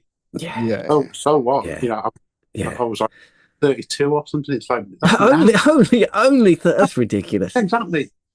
When you look back at it, it's kind of like, that's nothing. That's like still so young. But I felt like I was too old. Shit, maybe I should tell people that I'm this old. Yeah. I'm quite happy and honest about it now. I like the shocked expression on people's faces when you tell them how old you actually are. Because I like to think that I'm still younger than I am. It's like I'm older than I look. Still, so mind you, I do down hair. And well, as well as the image, the other outsider aspect to I think Ultrasound was the music. So I mean, kind of post Britpop, people were kind of picking up acoustic guitars and things were getting quieter and more intimate, and you were going bigger and louder and more glam. Again, was that kind of a deliberate thing, or that's just what you were doing? I think it's just kind of what we were doing. I think I mean, there was an early influence, I would say, when, if you like, Britpop happened. I think there were two bands that kind of pushed us to becoming. That's wrong, actually, because Ultrasound are a kind of distillation of lots of different influences from lots of different times. Yeah. But the thing, because what we were doing before Ultrasound was kind of art school, was kind of proggy-ish. And the thing that made us change, if you like, was thinking we're going too far too soon, and people can't follow you if they don't know who you are. So what you have to do is temper it with a kind of familiarity. So something like glam was a great thing, because if you put in a kind of rockabilly feel to a song, people jump on board because I know that I'm aware of that. That's something familiarity, and then you can hit them with something new or a bit different. And there was Suede. The song "Stay Together" was the song that made us think, "Oh, hang on a sec, we could do." I get it. It's like this is something familiar to me because it's something that's kind of from the past a little bit, but also pointing towards the future. And I thought that was a very important song, certainly in our genesis, and certainly in the world, if you like. I think that was a very important song. Yeah. I found it quite strange that they kind of ignore that and almost didn't exist for them, didn't it? That song, they just don't like to even mention it. But really, it was the song. It was the song that we went, oh my God, you can do this. It is possible. Yeah. Yeah. It was that. Did you hang out with Suede much? I mean, you were both on Nude Records. Did you meet them? No, we didn't. There was they went to an after show for their Head album. I think it was just being released. I think went to an after. And I remember there'd been a lot of absinthe, but I didn't drink, so. But people were drinking it, and I didn't meet anyone that night.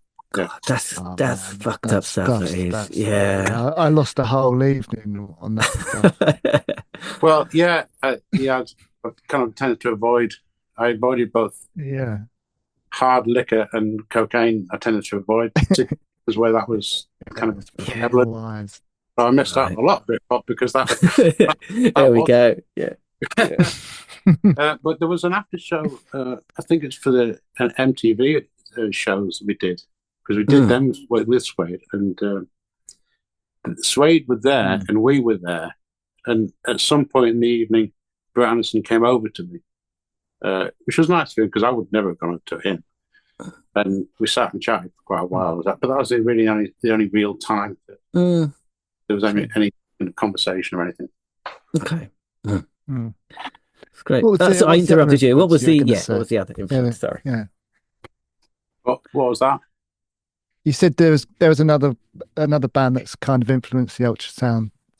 This band was Smashing Pumpkins. 1994. The sound, the Simon's Dream album. Yeah. A lot. And I do remember the first demos we were doing. We were trying to. I don't know what in the mid '90s, British production was a bit behind the American productions, much frequently. But they were so big sounding, and British production still kind of suffers a little bit, I think. And we were conscious of wanting it to sound as big as that. Yeah. But I think that was the two. Course, yeah. A lot of influence went into the sound of Ultrasound. But I think they were the two main '90s things that made us want to go to the next level, if you like. Yeah, that's great. Yeah, that's great. Yeah. Now I came to see Ultrasound in I think late '97, early '98. It was at the Fleece and Firkin in Bristol. I think with Dawn of the Replicants, who I think you may have toured with a couple of years ago. Yeah. And in fact, we almost met because I was at the next table to you in the pub next to the Fleece before the gig. But we've almost met before. Do you remember that tour or those kind of gigs at around that time? I do remember that tour. I remember there was a certain amount of excessiveness going on, especially with Paul Vickers, the lead singer of Dawn of the Replicants. Yeah, right. I love Dawn of the Replicants. He was on copious amounts of Baileys. Interesting. Baileys and joints was just, I couldn't believe what a combo. I know when you're about to go on stage, you have to keep a semblance of normality. I think anyway. Do what you want afterwards, but sure. Have a couple of drinks, fine, or whatever. But you've got to keep a level head before you go on stage. But I was watching him before he went on stage. He was kind of like, I can't even put up even. Never mind. Oh man, And I don't know how some people do it. I think the guy's a genius, though, man. It's like an eccentric genius, Paul Vickers. He would tell stories and having fits every night. Listening to him, he was just hilarious. Right. Yeah, that was my overriding memory of that tour, was just listening to Paul Vickers. Just he's an amazing man, absolutely amazing man. That's great. That's great to hear. I'd like to meet him.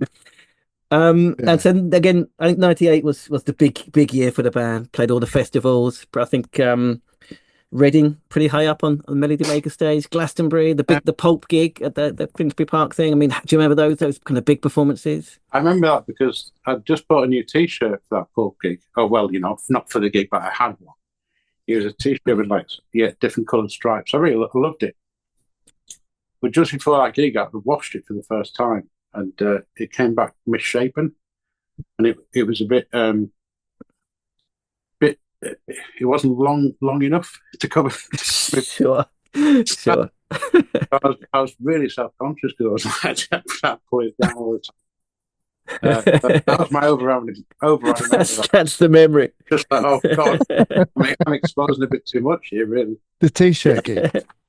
That was obviously the other memory I've got of that is meeting Robbie. Now, Robbie Williams, I don't particularly like him as a man and as an artist. Yeah. Both. And I wasn't alone in that in the band either. But right. But we were sort of hanging around backstage, and he was too. And I actually have a photograph of me with him, with his arm round me. Right. So I've been generally okay with him. But when you hate someone that much, and then you meet them, you can't be nasty to them. They're all right. Nah. People, they're okay. I wouldn't go out of my way to buy his record. I was the same with Sophie Ellis-Bextor. No. I absolutely hated her until I met her, and then I just felt sorry for her. I just thought she seems trapped in this whole world that she doesn't really understand. Oh, it's only at the time. Yeah. And I just felt sorry for her, really. I've grown to kind of respect her a little bit, actually. Although it's not my kind of thing. It's not a world I've ever been involved in or would want to be. But she does all right. Sure. I think she's quite pleasant these days. Yeah. I quite enjoy. Yeah. I quite enjoy hating on people sometimes. You don't actually. Of course. You just get riled up. I feel the same about Manic Street Preachers. It's like, what's wrong with the Manics? It just riles me up. What's your beef with the Manics? They're not that bad, you see. But I was kind of like exaggerated it a little bit for comic effect, I suppose. Sure. I'm just not. I don't like them that really. But I guess you see, the first time I ever saw them was on James. Do you remember the James Whale show? Yes. Really, yeah. Late night. Yeah. They're on that, and it's very early on. It must be like 91, something like that. And they were trying to be the Clash and smashing the gear and stuff. It just looks so. Which they're only young at the time, so can be forgiven. We've all been there. But I was just watching that with this cynical kind of like, oh God, look at them, thinking that the Clash and thing. So I've never really forgiven them. So there we go. Well, where they go in the future, it's like, I remember you. No, they're not that bad at all. It's just that I kind of enjoy hating on bands. Yeah, sure. Well, speaking of pretentious twats, how was touring with Placebo? Well, the thing is, we've been offered some support, and one of the supports we were offered was Super Furry Animals. Oh wow! I love Super Furry Animals. Yeah, and I said, "Oh God, yeah, let's do that." But the problem is, the rest of our band, especially Richard, never even heard of them. They're like, "Well, I've never even heard of this band. Fuck that, I'm not doing that." So I was like, "Oh, please, let's do Super Furry." They're like, "No, what else you got?" So then we got given Manson and Placebo. You can support one of them, and we looked at it, and the Placebo tour was half the amount that Manson's tour. By the way, I'm not that keen on Manson either. I do like Manson. Go on. It's kind of like the Manson tour was a lot longer, so we thought, well, we'll pick the Placebo because it's not quite as long, so you don't have to hang around. Don't have to hang around them too long enough. So that's why we picked Placebo. They were well, the thing about Placebo is the drummer had been in a band with Richard already, so they so they kind of we had people that we got on with, They had a guitarist. I don't know if they still do.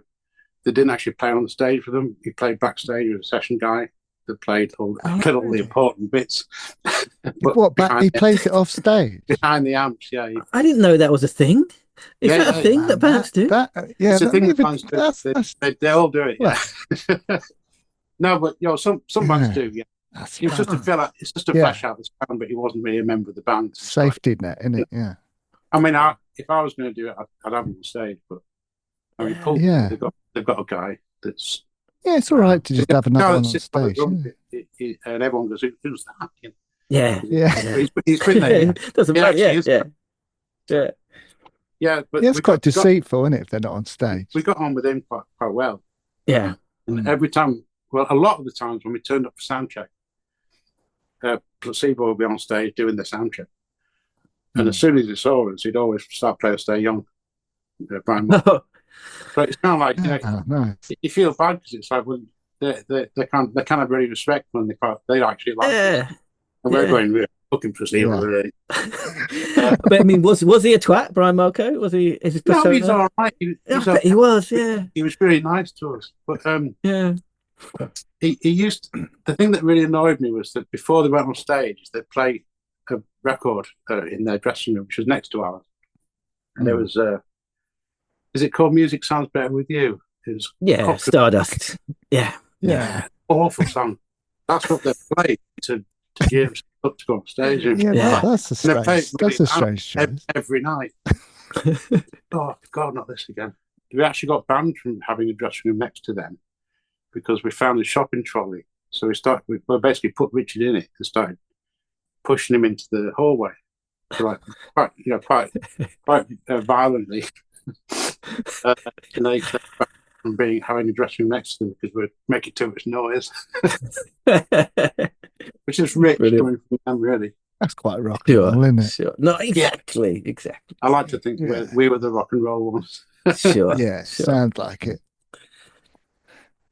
How did Nude Records react when you handed them a nearly 90-minute double album with a 40-minute final track? I remember I did have a conversation with them that initially it was going to be a triple album, and they were really shitting themselves about that. But I guess the problem is they were thinking. I think they had a blueprint with Suede, so they thought, well, let's do the same with any band that we'd do. Do Suede? Now the problem I have with Nude and Suede, to a certain extent, is that Suede's first album is their best album by far and always will be. Yeah. But it suffers from the fact that its production wasn't as big as, say, on the second album. Now, that's an actual thing. Right. The record company's budget. They think, well, the bands at this level, they get this budget and this studio. And then that does well, and then it goes to the next level, which is higher up. So they get this amount of money, and this, the money goes up incrementally. Yeah. It's a kind of like it's kind of a tried and tested thing, and I understand why they do it. But what they need to do is think the music on this record is fucking brilliant. It needs to be as good as you can get it. But they put it in a mid-budget studio with a mid-budget producer, and it's going to sound mid-budget. It's great, but it could have sounded so much better. And I did have a go at it, so well, not have a go, but I mentioned it. So, but it's kind of like a standard, really. And I guess we didn't think that way. We thought this is going to be our only album. Let's make it the best we can make it. So it automatically, so I was thinking, well, but you want it because we wanted to go to Townhouse Studio, and he was like, "It's quite expensive, this Townhouse Studio." It's like you're not there yet, I think, but we're never going to be there because we're only doing this one album. It's unlikely we're going to make another one. So there was a bit of a kind of like a to and fro, which is why we ended up making it ourselves because. Well, no one else would work with us. we were too impossible to work with, apparently. Did you have Nigel Godrich work with a couple of tracks? What did he bring to it? Well, he says about the problem with Nigel Godrich, and the good thing about him was that he was a great, great engineer, one of the best. And we needed an engineer. We didn't want a producer because we could produce ourselves. We wanted a really good engineer. And when we first met him, he was an engineer. He did Stay Young with us. And we just thought, this guy's brilliant. This is exactly what we need. We need a really good engineer. And don't forget, he was the engineer for Radiohead as well. Yeah. Now, because of his association with Radiohead, they kind of, and I understand why they would do this, but they produced the record themselves, but they gave him a producer credit. They thought he was so good that he's worth having a producer, which is great. But the problem is, once he gets a producer credit, he's now a producer. And he went off to America and did Beck's, I can't remember which album, but Odelay? he got an award for a producer. So he came back after having an award for being a producer, as a producer. So we went into the studio with him. Right. I'm now the producer. Yeah. You play, I record you. And we did Aaron Calder. We started off with Aaron Calder. And he did get a really fucking good drum sound, by the way. However, we didn't want to do that. We wanted to start from scratch. We decided as a band we were going to start, we're going to completely start from nothing and then build it all up. And he was like, but I know what makes a good sound. I'm a producer, you know. All you have to do is play the songs and I'll produce them for you. Sound great. And I'm sure it would sound great, but we didn't have that headspace. We were like, no. This is the way we want to do it. He was like, if that's what you want to do, then I'm out. So we just went, bye. And just carried on. Yeah. About 2 days later, so new went, I hear he's gone.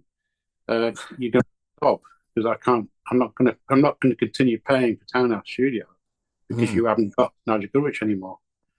And we were like, oh, but it's going so well, we're doing really well. You know what we're actually doing at this point? We'd spent 2 days trying to make an electric guitar sound like a mandolin by playing thousands and thousands of different takes of the same guitar, playing and I'll show you mine to try and make it sound like a big mandolin choir or orchestra. Yeah. And so just, why don't we just get a mandolin in? But no, we have to do it all. I was about to say. So it would have taken a long time. We'd have had a masterpiece on our hands, but sure.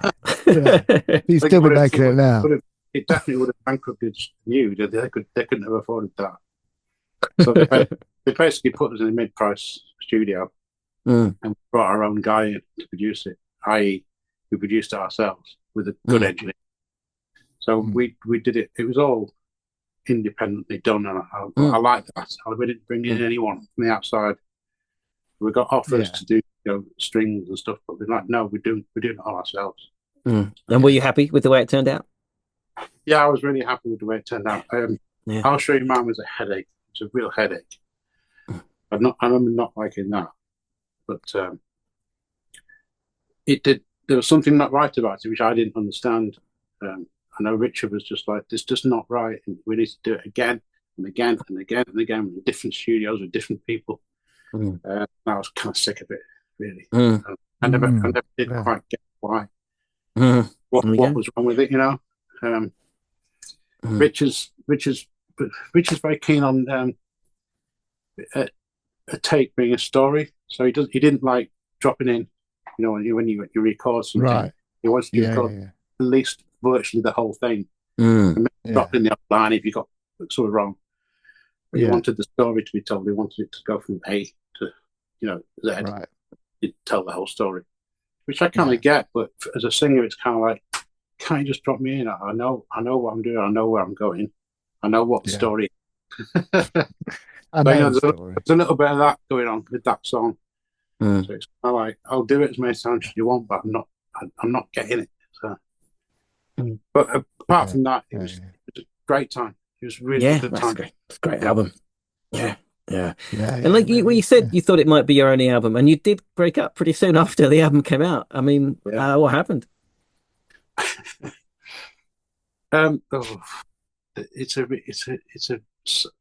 kind of a psychological nightmare to go through the whole thing. When I say we had a great time making the record, we had a great time making the record. We didn't have a great time with each other. Right. There was a lot of there was a lot of fighting going on. There was a lot of you see, I got to the point where I just completely ignored the rest of the band. I know Matt, the keyboard player, just stayed in his room. He didn't have anything to do with the band. I tended to stay out of it, and the rest of the band, to cover up the psychological inadequacies, drank a lot. So it's kind of like I didn't drink, so it's kind of like I'm out of this, There was a lot of explosions, and we got told off a few times for various things that went on. there was damage occurred. Someone got sacked. You know, there was a lot of bad blood, bad. There's a lot. Yeah. In the middle of this, the rest of the band decided that I needed to see a psychiatrist, so I was shipped off to see a psychiatrist. Right. Now to Sandy Shaw, who's now a psychiatrist, a musical psychiatrist. So I was going to see her on a regular basis, and I was basically saying to her, there's absolutely nothing wrong with me. It's mainly Vanessa that's the problem.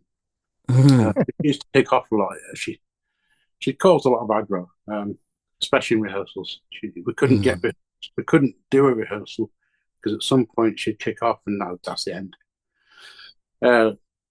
She had problems. I'm not saying we didn't all have problems, but you know, the problems that she had were difficult to contain in a band, and there was a couple of times when a meeting was held by the producer guy. He's a friend of ours called Jim. He decided to get us together and have a discussion, and it didn't end well, especially for me, because I ended up on the floor getting kicked by Vanessa. Oh, fucking hell! But daring to suggest that it was possibly her problem. Right. The end of the discussion. That was just before we went on Jules Holland as well. That was the night. Oh wow! That's such a great performance as well on Great Jules Holland. I was watching it earlier in the week. It's amazing how we get away with it, isn't it? No, I mean, all of that was going on. So when it came, the split came because Richard came to my house and said, in a long-winded way, he kind of went, problems, blah, blah, blah. And I went, Richard, is it because of Vanessa you can't continue? He's like, yeah. So, well, I said, what we should do then? We should pretend this is ridiculous, but bands do this. Let's just pretend to split up and then wait a few months and then just get back without Vanessa. You know, which was the plan. So we did that, and then told everyone, "Oh, we've split up. We've split up now." And then a couple of months later, Richard had started seeing this girl called Steph, his girlfriend at the time, and we were thinking about who to replace Vanessa with. So they had a couple of people on the cards, and I think Richard phoned me up one day and said, "How about Steph?" I'm like, "What?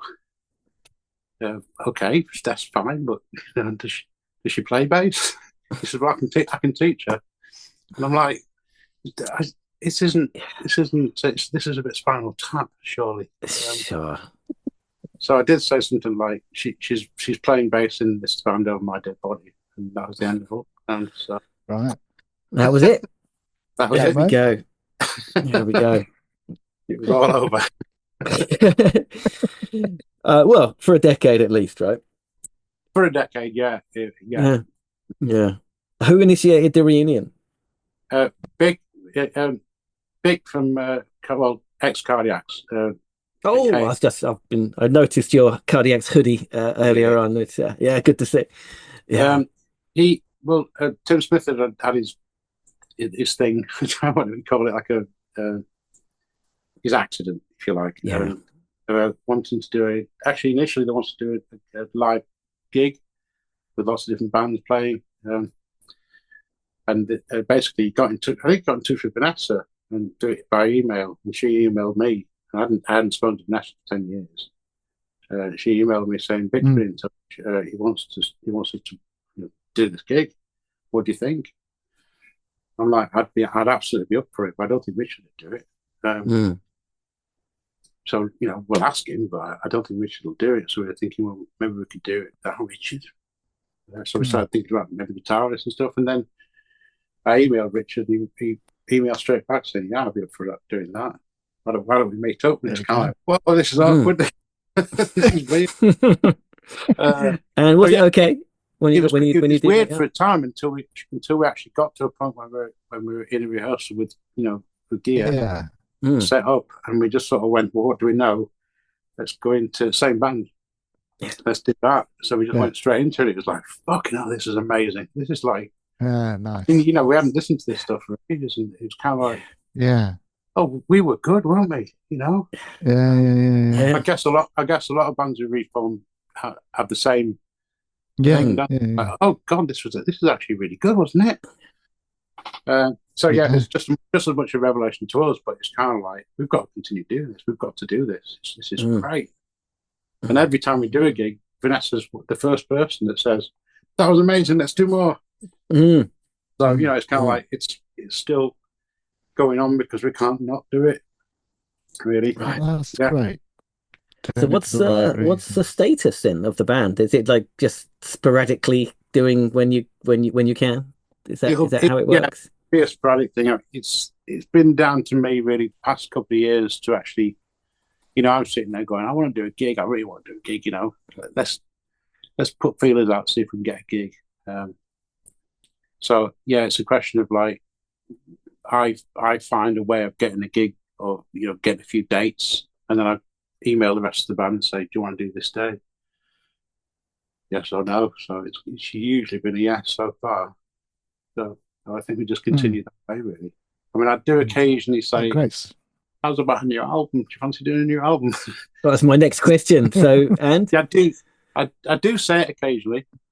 I have over the past few years occasionally said it. And the response I always get is yes, I'd like to. In Mitch's case, it's usually a question of like, he hasn't got much time, but he says, I'd like to do it, but I've just got a few things that I want to do myself first. He's working with this guy called Dan, who's a friend of his, working on some songs. So, he plays, he sends me copies of them every now and again, like what he's been doing. So it's not like we out of touch with each other. I think when it comes, I think it's down to Richard. I think once he's ready, then I'm sure we will. Because Richard writes most of the stuff. It's from him that the ideas come, and then we just sort of latch on as soon as we've got a thing to latch on to. So as long as come on, Richard, let's get these songs sorted. Yeah, as long as he gives us something, I know we'll do it. Yeah, it's not like it's definitely not a definite no. I know other people have asked in the past. It's kind of like I'm just waiting for the call, really. Yeah. I'm up for doing it. Great to hear. Great. All right, we've kept you so long, Tony. We apologise. Neil, do you want to ask our final? Yeah. question? So we asked this question to all our guests. So if you could have been in any other band in the 90s, who would it have been and why? You should have asked me that before. I could have done some research, but we like to spring it on you. I mean, Dawn of the Replicants.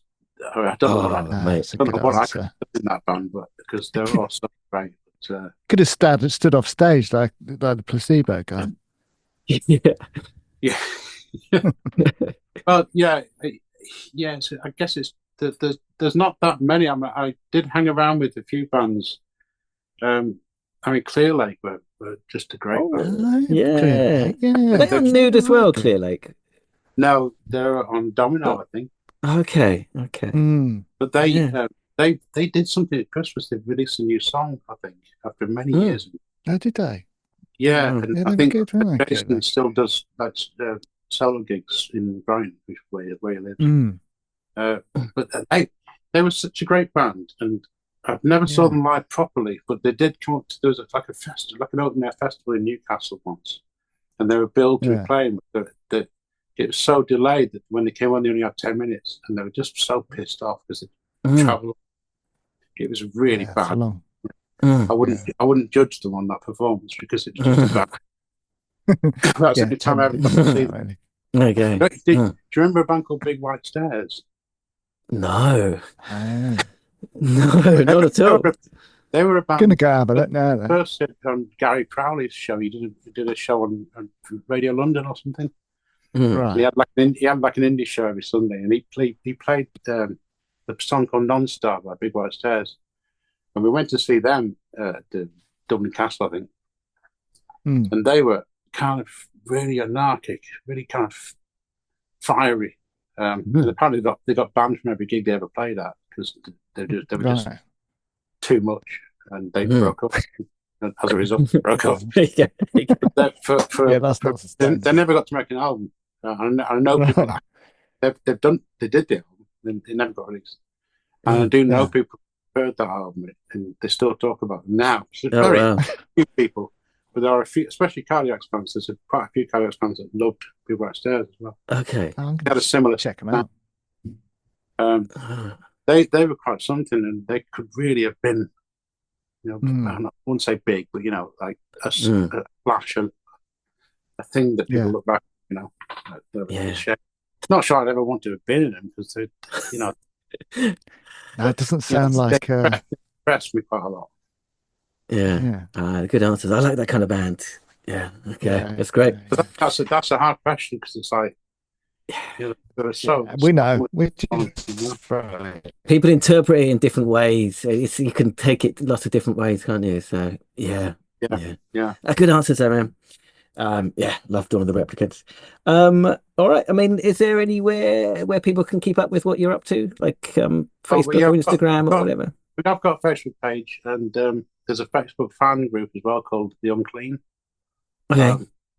Which tends to, join it later. Because we don't tend to share a lot on our own page, but anything that shareable, you can share on there. Yeah.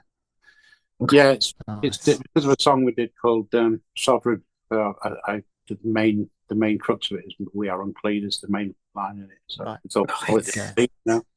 It's great. It's great. Sometimes feels that way. Sure. Good to explain it. All right. Thank you so much for being so generous with your time, and we'll let you go. But I'm going to stop the recording, but don't jump away just yet. One moment. But thank you very much. No problem. I'll do a quick plug for listener John's. It's kind of a podcast, I guess. He's got a podcast thing called Fuck Punk, and it's just him and his mate, and they play lots of punk music and just chat basically. They have a good thing called offensive top fives, and they just choose like something offensive and give a top five. Last top five lesbians, for example, in the last show. And anyway, he was talking about See No Evil, Hear No Evil, the Richard Pryor, Gene Wilder film. Yeah. So I watched that this week. It's a brilliant, it's a masterpiece. Oh, man. It's a masterpiece.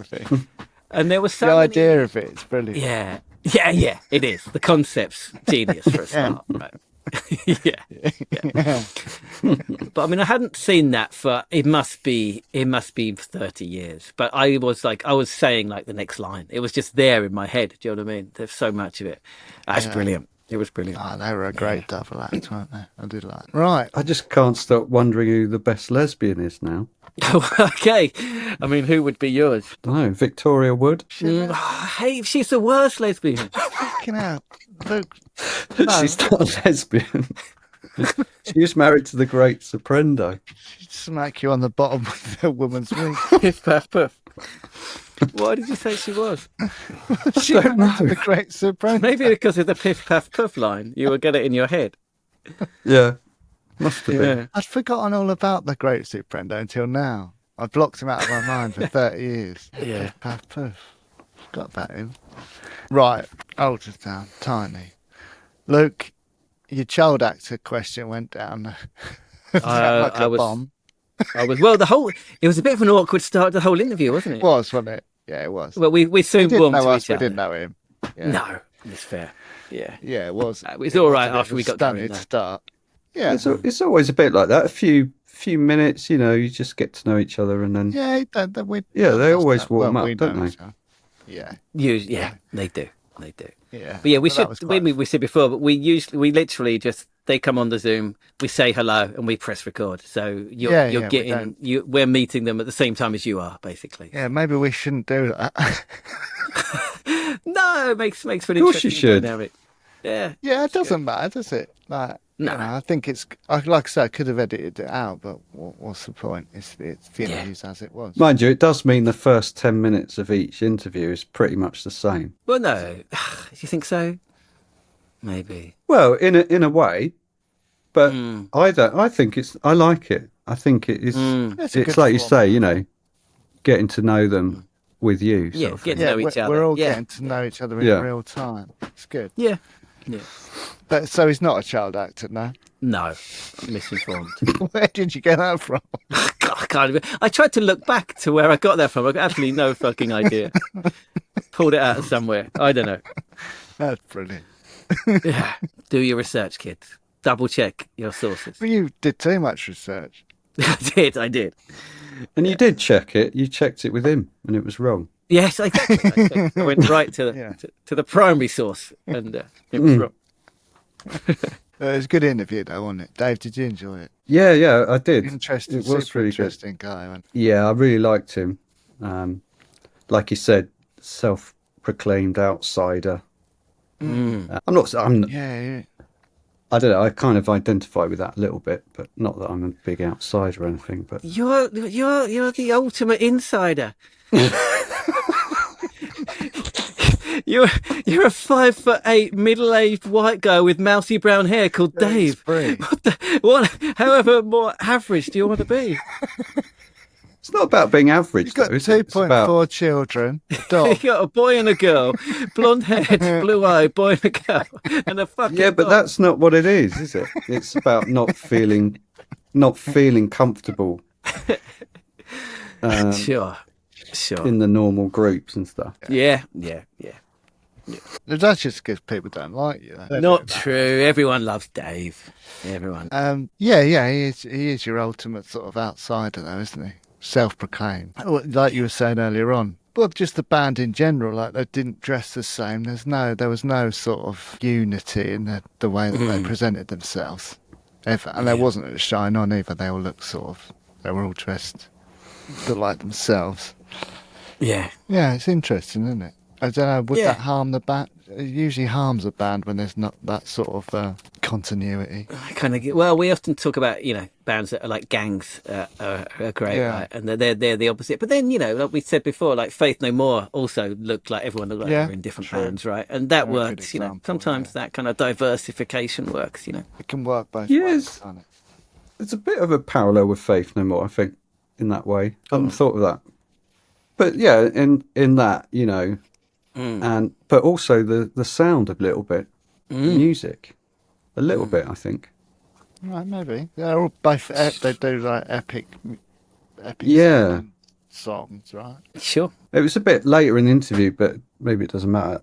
What he was saying about British production being behind the US production. I thought that was quite interesting. And Faith No More, that's probably the kind of production he would have wanted for Ultrasound. Like the real thing. That kind of big sound, right? Yeah. I think that's I think that is what he wanted. Yeah, I think he did sort of achieve it in the end, to a degree. It's a big sounding record, that first one, isn't it? Yeah, it is. It is. Yeah. Yeah. And his reference points of Suede and Smashing Pumpkins, I mean, they make perfect sense. I wouldn't have thought of them myself, but they make perfect sense. Yeah, especially that Stay Together song. If you listen to that, you can see exactly where it's what a coming tune from. that is, right? Oh, it's so good. Buddy says he in the opening few minutes, he says he's not one for nostalgia. I know, we're like, all right, see you later then.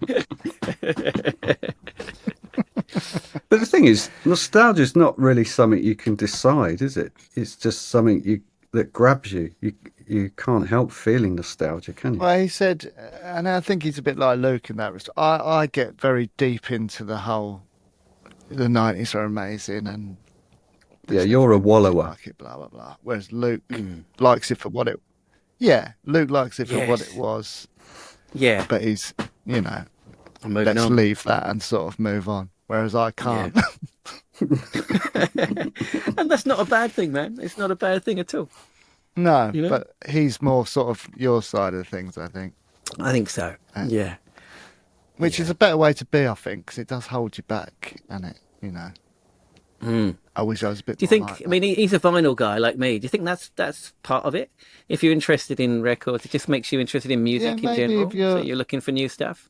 Because I've never been on the fringe of music like you have. Like I've never been not the fringe on the what is the other Vanguard fringe. Yeah, I've never been on the pulse of what's going on. Never have been. Right. So I guess that helps if you're in that sort of situation where you're like that. Then you're always on. Yeah, that's true. Even back in the day, it was always me that would read about it in Enemy and excitedly get us to go out and listen to it and buy it. Right? Yeah, that's true. No, I just get fed stuff to me, really. But that's again, it's just a different way of being, isn't it? I just don't know how you do it. I don't know if you have time to do all that stuff. I'm like I'm a maven. I'm a musical maven. But then I say that, but whilst I'm scrolling through TikTok, watching dogs. Yeah. Like, do you watch dogs? I hate people that watch animals on fucking YouTube. Watch cats fall off a fucking shelf and shit. Just get shown stuff. Of course it is. It's nonsense, but you just get hooked in, don't you? I know. I need to spend my time better. Yeah. But yeah, it's the whole nostalgia thing is interesting. Because like I said, like when I watched Unbelievable Truth last night, they were amazing, but a lot of the people there probably didn't know who they were, or that they were a big band from the 90s, you know what I mean? Mm. Unless you knew, you knew. But there were a lot of people, there were people there that were obviously there to see them, but there was other people there that were just in the pub. Yeah, but if you'd have nudged one of them, stand in the bar and say, "It's Tom York's brother standing over there," probably wouldn't have believed you, right? I mean, that's the bit that did. I know. They don't like the whole. That's not the sole thing about the band, but it clearly is Tom York's brother. He looks exactly like him. Sure. Like that. Yeah, that would baffle me that people didn't think. Hey, he looks a bit like that guy. But, yeah. I thought it was interesting. He's talking about he learned to sing by singing along to records, just playing it loud. Oh yeah, and singing along. That was, of course. I mean, of course, that's the way to do it, isn't it? Yeah, I've seen. Because I'd love to learn to sing. Maybe that's worth trying.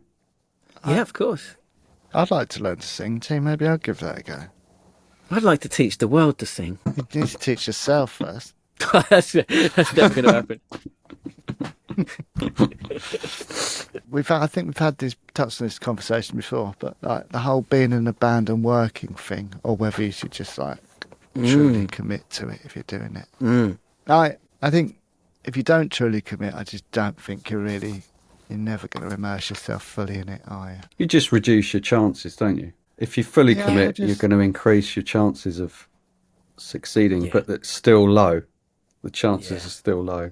But if you've always got that safety barrier of work as well, then you've always got that to fall back on. Whereas if you just go, no, I haven't got work anymore, so I've got to make this work. Yeah. I think that's important.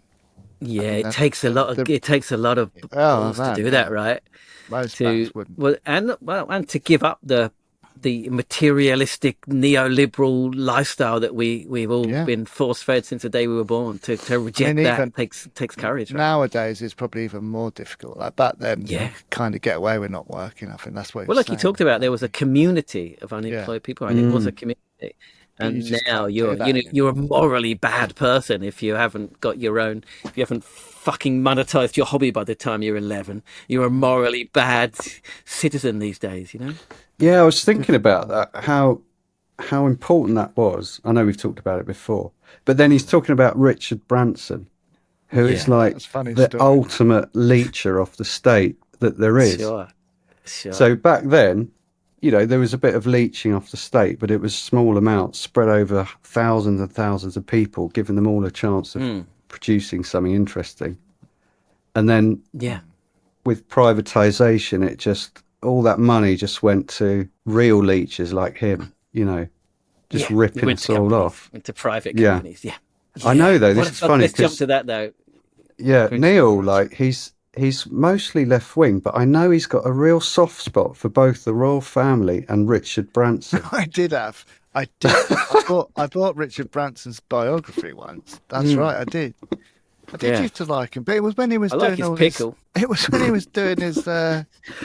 He was doing all those stupid challenges with the boats and the balloons and stuff.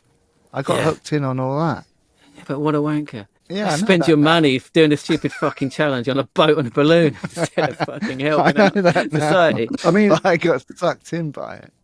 Running a record company, that I can forgive him for that, but when he started buying train, I think his intentions were good to start off with, weren't it? When he started, it was the ultimate kind of hippie guy, right? He started it as a mail order out of his house, right? Yeah, it was Mike Oldfield that got him famous, wasn't it? It was indeed, Tubular Bells. But not too famous to kiss Vanessa's ass. What a great story.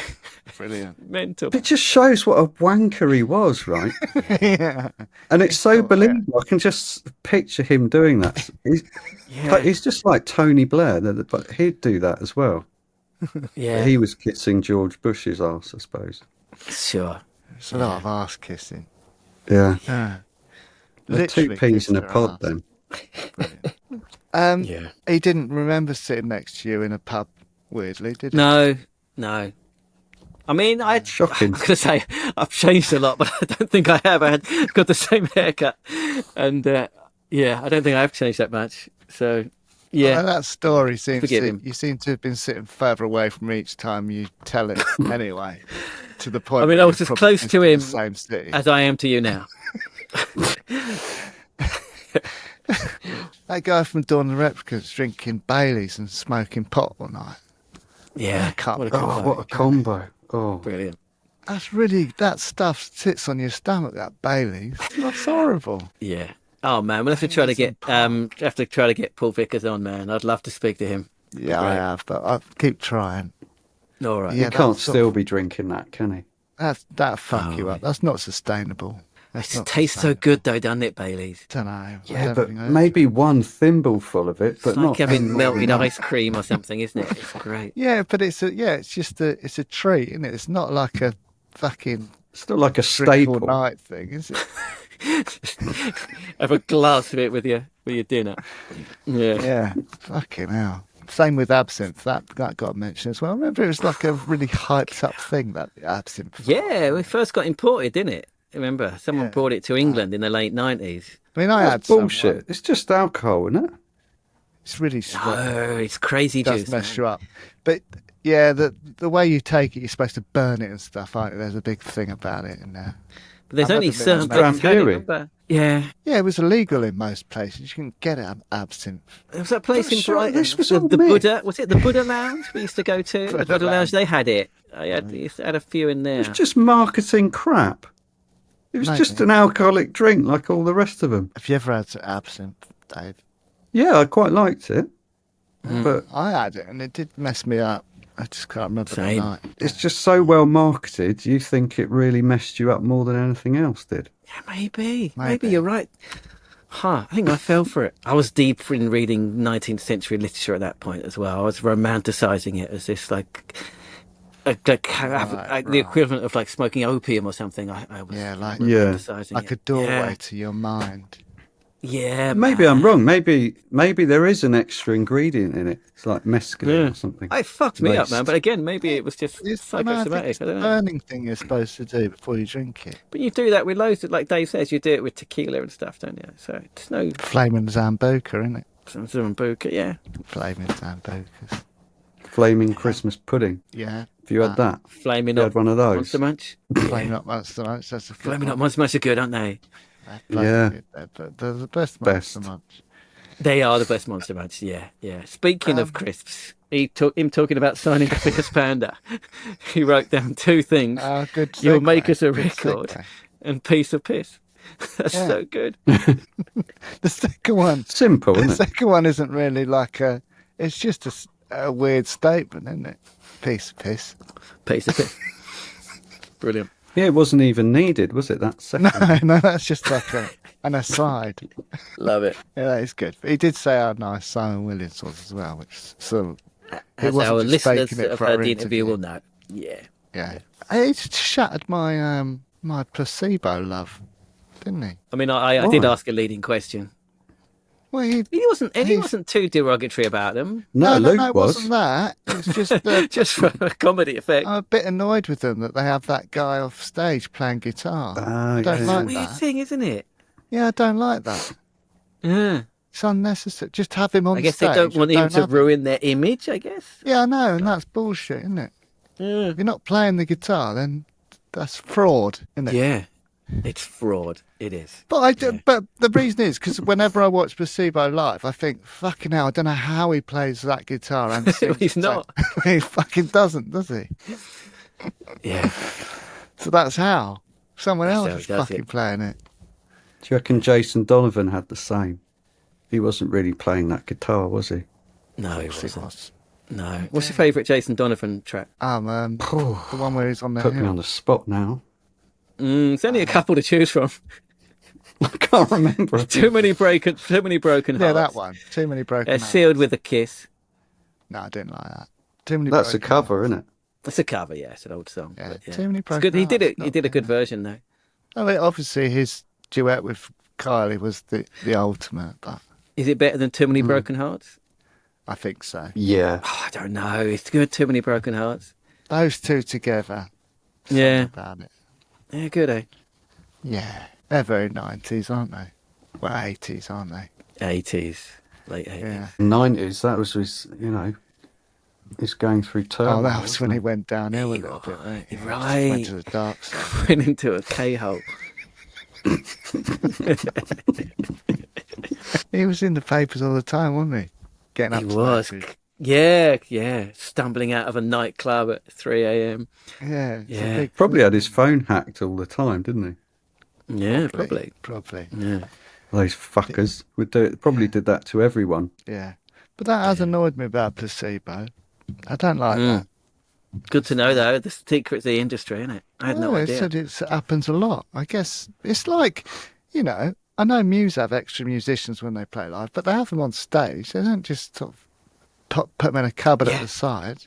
I haven't got a problem with it. I don't know what's. Maybe just the guy don't know wanted why- to be behind. Perhaps he didn't want to be on stage. Yeah, but that's unlikely the reason, isn't it? That's the problem with it.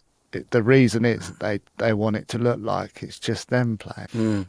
I'm with Neil. It's deceit. It's deceitful. I don't care if they have got another guitarist. I just want to see them on stage as well. Yeah, but a lot of bands will have a backing track, won't they? That's not really them playing live, but it's Yeah, just playing. that's a bit annoying as well, isn't it? But yeah, I'm done with that band. I love to hearing about the recording process. I like all that stuff. But it's really interesting what he was saying about it. He was obviously very invested in the recording process. Had a lot of say in what happened. Yeah. And Nigel Godrich, producer to the stars, but Godric he's not dead. No, I know, but they got rid of him, so Yeah, right. I don't know. Didn't work. Sounds like he was a bit too big for his boots, didn't it, old Nige? Thought he knew best. Thought he knew better than the band. Got ideas of grandeur, didn't he? Exactly. Yeah. He went and reproduced a few things and said, "Look, I'm the top dog round here. I know what I'm doing." Yeah. Tiny's like, "See So you what else later." did he do then? He did OK Computer. Yeah, and he did Beck's album, didn't he? Yeah. Odelay, I think it was. I mean, Radiohead he's most famous for working with, basically. Oh, I really don't like OK Computer. He said last week, yeah. What fun. Did A I? long time to... I don't think Yeah, he when did. we were talking about Glastonbury in '97. Okay. It took me a long Okay. time to like it, but now I like it. I didn't when it came out, but now I'm I just do. not a massive Radiohead fan in general, but I probably should go and have a Radiohead. I'll give it a go. I like I them might more have than you changed. think I like them. Right. Yeah. Yeah. I like Pablo Honey, and then I stopped listening to them. That's But- fair. And they got some good stuff. I don't know. I think I should go back. On paper, they should be my band. Like dreary, dark. Yeah. Like, Fucking moany, like I you. don't know. I've never really. Yeah. Yeah, exactly. But yeah, no, I liked hearing about that whole recording process thing. Yeah. He obviously wanted that record to sound huge, didn't he? And it does. I think that's the thing about Ultrasound, isn't it? Their songs, they're epic songs, weren't they? Yeah. Well, being in a band in general, but being in their band, it's obviously quite an intense atmosphere. It's got a bit heated, didn't it? Sounds like it towards the end. Yeah. Yeah, it was I quite think hard it for him speaks- to tell it, wasn't it? The story. I don't know. I was going to say the opposite. I think he was quite open about it. Oh yeah, he was very open. Considering like they're back in a band doing stuff together, he was quite open about the roots of the arguments and stuff. But it had a happy ending, right? Is It still did going? indeed. I like the fact he said it's fun to hate on people, even if if you don't really hate them. It's fun to Yeah. hate on band, and I mean we do it all the time, right? It is fun. We do. You two have always done it. Yeah, Have we? yeah. Have we? Yeah. What, and you haven't? No. Do it now, Dave. Choose a band and hate. Mind you, just I for a did. I laugh. was hating on Richard Branson, wasn't I? And Tony Blair earlier. So You I guess hate I on just, not a people. band. I do it. Band. You hate on Not people. a band. quite You hate a lot. on people, yeah. Hate A on band? Think of one. He can't do it. He can't do it, bless him. You can't do it, can you? Bless his little cotton socks. He can't do it. That's all right, man. Don't do it. Top Don't, loader. don't, You've don't make joined us in on force the you top into it. loader. I don't think you have, have you? He defends Top Loader. Oh, I think they're all right. I mean, they're all right guys, aren't they? who cares? That's not why we don't like them. We've never met the guys. They probably are all right. They're probably They not. made Onka's Big Mocker, and that's enough for us. Yeah, If it hadn't been called Onka's Big Mocker, we probably wouldn't hate them so much. it's true. It's a big part of it. Yeah. Yeah, yeah. All right, so that's it for this one. Thanks so much to Tiny for coming on. Appreciate your time. One of my favourites, actually. I really loved. I I like him. What a He's a really interesting guy. Yeah, Mm. yeah, and he was just himself, wasn't he? Yeah. Yeah, totally cool. Yeah. If you're watching, then please do get involved in the comments. Let us know your favourite Ultrasound gigs, songs, all that sort of stuff. And if you are listening, then please do rate and review. Share it with your friends. And if you're new to the group, then share us with your friends so that they can find the podcast. Welcome. You can download the app from the App Store. Stupid app. You can go seamlessly between the app and the app, between the podcast and the mixtapes that Luke's going to tell you about. Yeah, again, as I said earlier, if you are new, welcome in. Loads of bands. If you're into like Carter, well, we got interviews with both Jim Bob and Fruit Bat, as you may know by now. Jesus Jones, we got Senseless Things, EMF. 2 Senseless Things we've got in there. EMF, Sensor. Mega City 4, they're all there. So Dodgy, Dig All of In, them. Jump In. Yeah. And yeah, as Neil said, I make a mixtape every week for a Spotify mixtape. So going to put some Ultrasound songs on there, some other stuff that Tiny talked about in the interview, and some other rubbish that we've been rambling about today. So I'll make a mixtape for that. So have a listen to that on Spotify. Follow the link to do so. But that's it. Join us next week for episode 95 of the Stupid and Contagious podcast. Dave? See you in a minute.